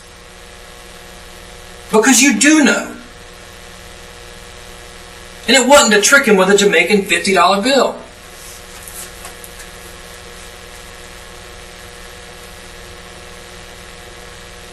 So what was it? They said that they were going to use the gun so that way it could scare him, so that way he would give him the weed if the $50 didn't work, the $50 didn't. So the plan was try to fake it with the 50 and use the gun if it didn't. Not to kill him, Yes. but to use the gun if it didn't work. Yes. Who said that? Patrick. Okay, whose idea was that? What, about to use the gun? Mm-hmm. It was Patrick's idea and Cam went along with it. Okay. How did it come up? Because Patrick told him that he doesn't think that Richard would go for that. And Why did he explain why he didn't think he would go for that? no, he just said that didn't sound like a smart idea. He was like that just didn't sound smart. So he was like, he don't think that would go. But he was like, we can try that, and if it doesn't work, then I'll just scare him with the gun. What did Patrick's gun look like? It was silver and black. Okay. Was it a big gun or a small gun? It was a small gun. It was like Would you say it is bigger or smaller than this piece of paper? it's smaller than that. Smaller than that. Okay. Do you know what the difference between? Are you familiar with guns? Okay. My mom doesn't do none of that, so it's like I'm not exposed to stuff like that. Okay. What part of the gun was silver? The whole gun was silver, but like Do you want to draw a picture of it, or don't we have some replicas out there that we can show? Yeah. And notice you could point out the coloration of it. At what point did this idea come up? Was this before or after you went to Adventure Landing? this was after. Okay, so when you drove all the way to Adventure Landing and that attempt to get the weed failed, then the second idea came up. Yes. Okay, who proposed this idea? Maybe who said it? Yes. Patrick ended up saying he was going to scare him with the gun. Okay, and then what did Cam say? And Cam was like, yeah, he was like, just do you. He was like, do that. Okay, did Cam say anything else to make it look like maybe Cam wasn't involved? Did Cam mention anything else for Patrick to do so that it wouldn't appear as though Cam was involved in this? He just was like, do you. That's what he said. That's what he told him, like, when we were on the way, he was just like, do you. He was like, you know what you're doing. That's all he said. Okay, so where was the gun the whole time that Patrick? Because, we're back to leaving out details and stuff. Because earlier in the day, Actually, according to you, and I'm not putting words in your mouth, these are your words. You've never seen Patrick with a gun. You've heard him talk about guns, but I've never seen him with it. Yeah, Okay. I've never seen Patrick with a gun until that day. Okay. At what point during that day did you see Patrick with the gun? While he was at your house before you even left to go meet Cameron? Okay. It wasn't before that. Yeah, it was like when we were like on the way, like when we left the gas station. That's when he had it or whatever. And he said that he was going to scare him with it. But yet this discussion came up shortly after you left Adventure Landing. Yeah, no, That's a long drive from Adventure Landing back to 4234 Dunn Avenue, which is the address at the Gate gas station. yes. Okay. And that's when we had this discussion about. On the ride back. No. Okay. When we were at the Gate gas station, when we were driving off, and Cam asked me for my wallet, that's when the discussion came up about the $50 bill, and he said, Patrick told him that wasn't gonna work because that just sounded stupid, and Cam wasn't thinking. And so he was like, if that doesn't, he said we could try that though, but if it doesn't work, then I'll just scare him with the gun. And that's the first time you saw that gun the whole day. Yes. I didn't see, because when me and Patrick are with each other, he doesn't try to like bring stuff that like he does when he's not around me. He doesn't try to bring that around me because he know how my mom is, and he know how my stepdad is, and they don't like stuff like that. So he doesn't try to like bring that around me and stuff like that. So he didn't he didn't say nothing about the gun until like then. And then when he said that, I just looked at him crazy, like. Okay, so did he show you the gun at that point? Did he show Cameron the gun? Like when he said, I'm just going to use this. No, he didn't say, I'm just going to use this. He just said, I'm just going to use the gun. Like, he had it, like, stuffed in his pants. Okay. And he was like, I'm just going to use the gun to scare him if the $50 bill doesn't work. So what was his response to that? Because I'm playing devil's advocate here for a minute, all right? I'm gonna put you in Richard's shoes for a minute, all right? You're a dope dealer, okay? You sell weed, you sell drugs, you sell whatever, okay? Aside from the product that you're selling, which is going to be drugs, all right? What are some other things that most drug dealers have with them? Okay. And what else? Other stuff that is in it. Drugs, gun. What do you get from selling drugs? You get money. Okay. Money, drugs, and gun. Those are three common things that drug dealers carry, right? Pretty much standard issue. Right? Okay. So at any point, did any of that come up other than the drugs in this conversation? I think Cam did say that Richard had a gun. Okay, so Cam tells you how does that evolve? How does that come up? Because he was like, he said that Richard has a gun. So he was like, well, I'll just scare him with this gun. He was like, so I don't know, like, what else. Did he say what kind of gun Yeah, Richard had? No, we just said that Richard had a black gun. That's all he said. It was a black gun. Okay. And that's what he's telling Patrick? Yeah. Okay. So is he telling Patrick, I know you talked about earlier them going into Richard's car to get the weed. Did he discuss specifically where within the car Richard keeps his weed? Because the car is a big area. You would agree with that, right? There's many places you could hide things or keep things in.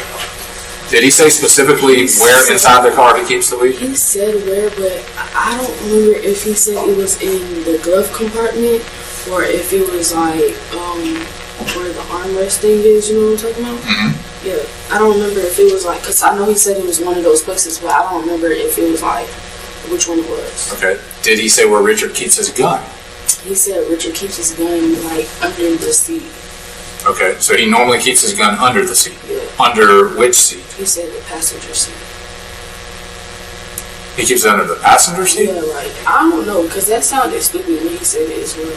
But he was like, he keeps it under the passenger seat, like, to the side. Like,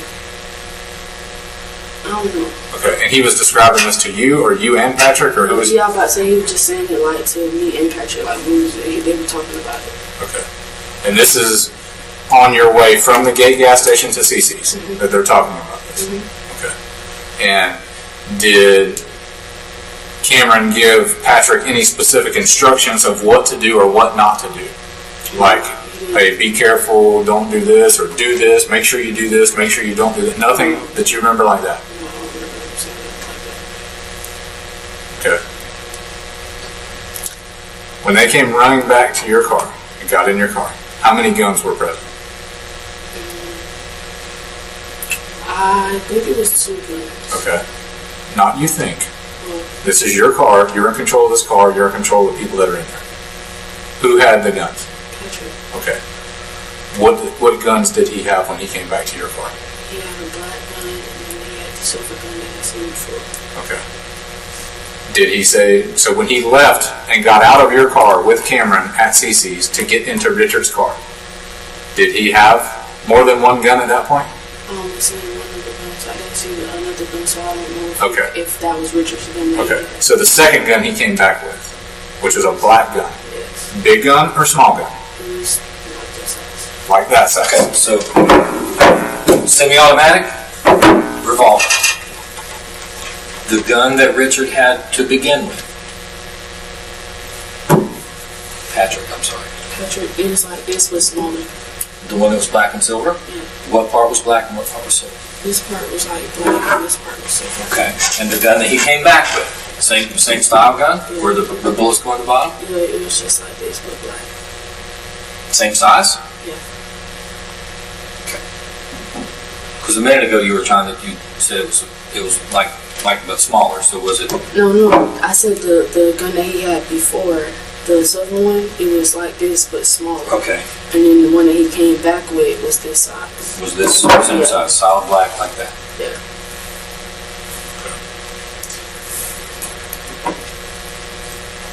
Once again, leaving the gate gas station. I just want to make sure I clearly understand. Finally gets a hold of Richard. Richard says, hey, I'm at CC's. Decisions made that y'all are going to move towards CC's to meet up with Richard. That's when this discussion begins to take place between you, Patrick, and Cameron, correct? Yes. All right. And then Patrick makes it very clear that if the $50 bill, Jamaican bill, does not work, that his intent is to scare Richard with his gun. Yes. Okay. What do you take that to mean when he says scare? What does that make you think he's going to do with a gun? Just show that he has a gun. Okay. So Richard wouldn't do anything. Okay. That's what I would think. So, and again, I'm trying to get you to express in your own words so that it doesn't appear as though I'm putting words into your mouth. Okay. Is it fair to say that your interpretation of that was that Patrick was going to use that as a means of intimidation? Yeah. Like he was going to try to intimidate him by showing him, hey, I've got this gun and we're going to get this weed. Yeah. Is that what you? Yeah. Okay. And knowing that, you still drove them there, didn't you? And then, so you knew that they were going to either trick him or they were going to scare him and rob him, right? Yeah. And then when they come running back to the car, Patrick now has 2 guns. Where did he say the second gun came from? He didn't tell me where the second gun came from. Did any discussion come up about that second gun? No. Did you physically see that second gun? I seen that it was black. Okay. What did Patrick do with that gun? I don't know because he got out of the car with both of the guns. Okay. When he's riding in your car, okay, because he's running back pretty fast to your car. When he gets into the car, where are the guns? He put them in his pants. But were they in his hand still at the time? One of them was in his hands. Which one was in his hand? The silver one. Okay. So when did you see the black one? I seen the black one when he was putting the silver one in his pants. Okay. And I seen the black one. So the nonsense you told us before about you were too worried about driving, And you didn't really see it. You did actually see it. Yeah, I did. Okay. Do you know what make and model the gun is? Did he tell you? Okay. Did you notice if Patrick had any blood or anything on him? I know you said Cameron had blood on him, but did Patrick have any blood or anything on him? I didn't see any blood on Patrick. Okay. Did you see blood on Cameron? I didn't see blood on Cameron because he got in the back seat. He said that he had blood on him. Okay. That's why I said. Alright. So, we agree that you knew that a robbery was going to take place, correct? And by robbery, we mean that there was going to be some type of fear, force, threat, intimidation, whatever you want to call it, To get that weed. to get the weed, right? Okay. And then, so you drive them there, you let them get out of the car, they go get in the car with Richard. Now, we know that they went over there and then they came back and Cameron had to convince Richard that it was okay for Patrick to get in. But essentially, you drop them off, they end up getting in the car, then they come running back at separate times. Patrick comes running back and he now has two guns. And then Cameron comes running back a short time later and gets in the car with you. A discussion takes place that something happened, right? And Patrick tells you, I shot him. Okay? And yet again, you continued and drove him away from a scene that he just committed a murder. Right? Okay. Not at all. Not at all. What else is hanging out there? Here's what you don't want to have to worry about. We don't want to have to worry about when you walk out of this room for the final time. Oh my God. You know what? I really should have told them that because you know what? In another week or 2 weeks, another day, whatever it is, they're going to find out and they're going to come back to me. All right? Let's get all this stuff out in the open now. Okay? Because you remember the first night we talked in the room next door, the night that all this happened? Was it a conversation like this? It was pretty easy going, right? You told us, now we expressed the importance of being truthful and telling the whole story, right? But there was no, for lack of a better term, looking at you and telling you you're lying or anything like that, right? And then when we stepped back to you at your house, it got a little bit more where we were still having to get you to more about what happened, and now we're here today. And it couldn't be expressed any more clearly how important it is to be honest and tell us everything, the good, the bad, the ugly. I've probably said that about 52 times. And now here we are several hours into this, and after repeatedly, well no, it was just they were going to trick him, to now we're to this. What else is there? Yes, sir. Are you sure?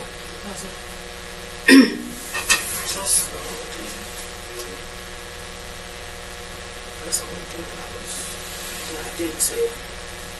Why?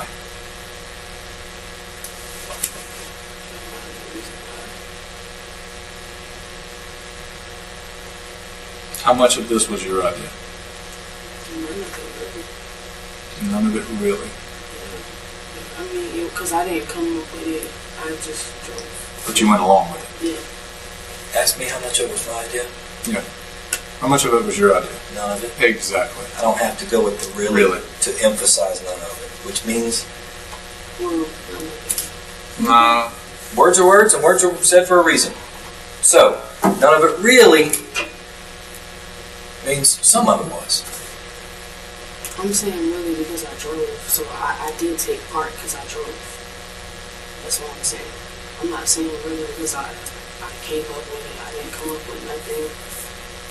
It wasn't my decision. I just drove. How much weed did they get from Richard? We didn't come up with no weed. No weed at all. Any other property? We just had the two guns. Okay. So, that black gun you saw, whose gun do you believe that? Do you believe that to be Cameron's gun? It probably was Richard's gun. It probably was. Or was it Richard's gun? I don't know how Richard's gun looked, so that's what I'm saying. It probably was. So I didn't know Richard had a gun until Cameron said that. And I came in on the tail end of something when I went to get the red guns. But when it was mentioned, when Cameron said we'll give him this fake 50, and Patrick said no, that's dumb, that won't work, I'll scare him with this if it doesn't. That little transaction. At what point did Cameron explain that Richard carries a gun? He was like, he said that Richard has a gun, and he was telling him where Richard keeps his gun at. Okay. Excuse me. And he told him that it was a black gun. So, but Cameron understood from Patrick that if the trick with the 50 doesn't work, he's going to pull a gun and get the weed. Yeah. So Cameron understood it's going to be a trick or it's going to be a robbery. Yeah. And went on to say Richard has a gun. Yeah. And all of that took place in the car driving from the gate gas station back up to CC's. Yeah. Okay. And again, I'm not challenging you with that. I thought I heard some of that coming back in. I just wanted to make sure I understood that that Cameron mentioned that Richard would have a gun in the car, or would likely have a gun in the car. And you can't think of anything else that could possibly come up later that would be like, again, why did she not tell us that? Nothing else. Mm-mm.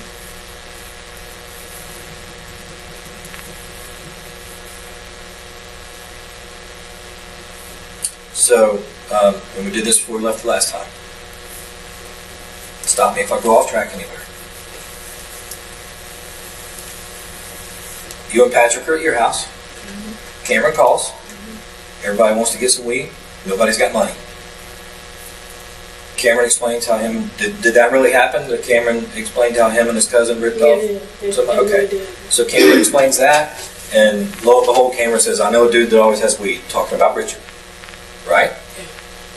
So Cameron says, come get me. Mm-hmm. You, Patrick, your sister, Cameron end up in the car, drive all the way to Adventure Landing because Richard has said that's where he's at, with the intent of breaking into the car to get the weed. Looks like Richard's about to leave, so that ends up not happening. Mm-hmm. Come back to the north side, right? Yes. You go visit Secret, but she's not home. Did that really happen? Yeah. Okay. After her not being home, you stop back at the gate gas station, right there, done in 295, Yes. right? Yes. Richard calls and says he's on the way to CC's. No, Richard calls and tells Cam, because Cam said that Richard said he was on the way home. Okay. So he told us that he was on the way home. He was going to give him a call back. Okay. So Richard called back and he had told him to meet him. At CC's. Yes. Okay. In Richard's mind, he's coming to sell some weed. Yeah. It was still about 8 grams? Yeah. Or was it specific? I mean, he was coming to sell weed. Yeah, I was about to say it was just. Okay. So at that point is when Cameron says, we still don't have any money, we'll use this fake this Jamaican 50. Mm-hmm. Patrick says, that's dumb, it ain't gonna work. Maybe didn't pull it, but showed a gun. I'll scare him with this. Yeah. And driving from there to the CC's is when Cameron goes on to explain that Richard has a gun in the car and roughly where it's kept and what it looks like and stuff. Yes. Pull up, they go over, little discussion, come back to your car, a little more discussion, which ends up being Cameron talking to Richard and letting Patrick in the car. They drive off. A couple minutes later, Richard comes running back, left with the one gun, comes with 2. The black and silver one that he had and a black one. Mm-hmm. He gets in the car, you start leaving, and Cam gets in the car. You take Cameron home, and you drop Patrick off over in Lake Forest. Mm-hmm. And nobody forced you to do any of this? Mm-hmm. You knew that they were going to either trick or rob. Mm-hmm. And that was their plan from the gate station down to CC's. Mm-hmm. Was tricking, that doesn't work, robbing. Right? I mean, I'm not putting words in your mouth. We mentioned briefly when we were at your house a week and a half ago about a key. Do you know of anything that Patrick would have, that he would have a key to, that he would want to put something in the store? Nothing at all? So you talking about that key that you guys found, right? Well, we have a key that we're interested in. I'm sharing with you a little more than I normally would, but it's because I'm kind of interested in that key. I don't know when you would put where that key would go to. Because I don't even know what the key for this door that you guys found. And he, in no way, shape, or form, he being Patrick, has told you what he did with the gun that he used or the gun that he took. You're 100% that he hadn't said anything. Anything else? Do you think you've been treated unfairly today? No. Okay. I think you guys did pretty fairly. Okay. You think? I mean, we haven't forced or threatened you to say anything that is not truthful. Is that correct? Do you agree with that? I just want to make sure that that everything that you have told us today, you have told us freely and voluntarily on your behalf, and that you didn't feel like you were basically forced to tell us something that was not truthful. Correct? Okay. All right. I just want to make sure that we clarify that, because I think at a certain point you finally realize that, oh my goodness, this is far beyond what I thought it was going to turn into, and now you're beginning to come to the realization that this is a very serious matter, right? And so I just wanted to make sure that, I mean, I felt like we were, treated you fairly, but I wanted to get your perspective on that, just make sure. Okay. Well, if there's anything else, we got to step out and take care of a couple things real quick, and then we'll get to moving, okay? If there's anything else, if you need something, knock on the door. If there's anything else that you think of that you're like, you know what, I probably should have told those guys that, knock on the door and let us know. Okay? You need some more water right now? You good? Yeah, can I get some? Yeah, sure.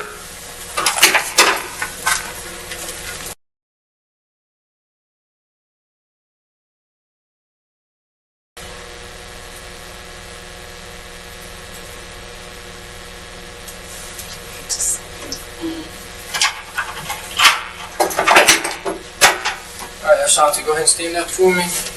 Face this wall. Put your hands behind your back with your palms together. Palms together, like you're praying, okay? Palms, there you go. You are being placed under arrest. Okay? Now you came in and eventually told the truth, but like we've said during the interview, bad stuff happened and there's consequences for that. Okay? Any questions right now? We'll be able to let you get a call to her once we get across the street. Is this your car key over on the side? Okay. Do they have keys to the car, Mom? Okay. The keys will be in your property, and they can come down and sign them out, and that way they can get the car home. Okay? Being charged with murder and attempted robbery. It's the same charges because all you guys were together doing the same thing.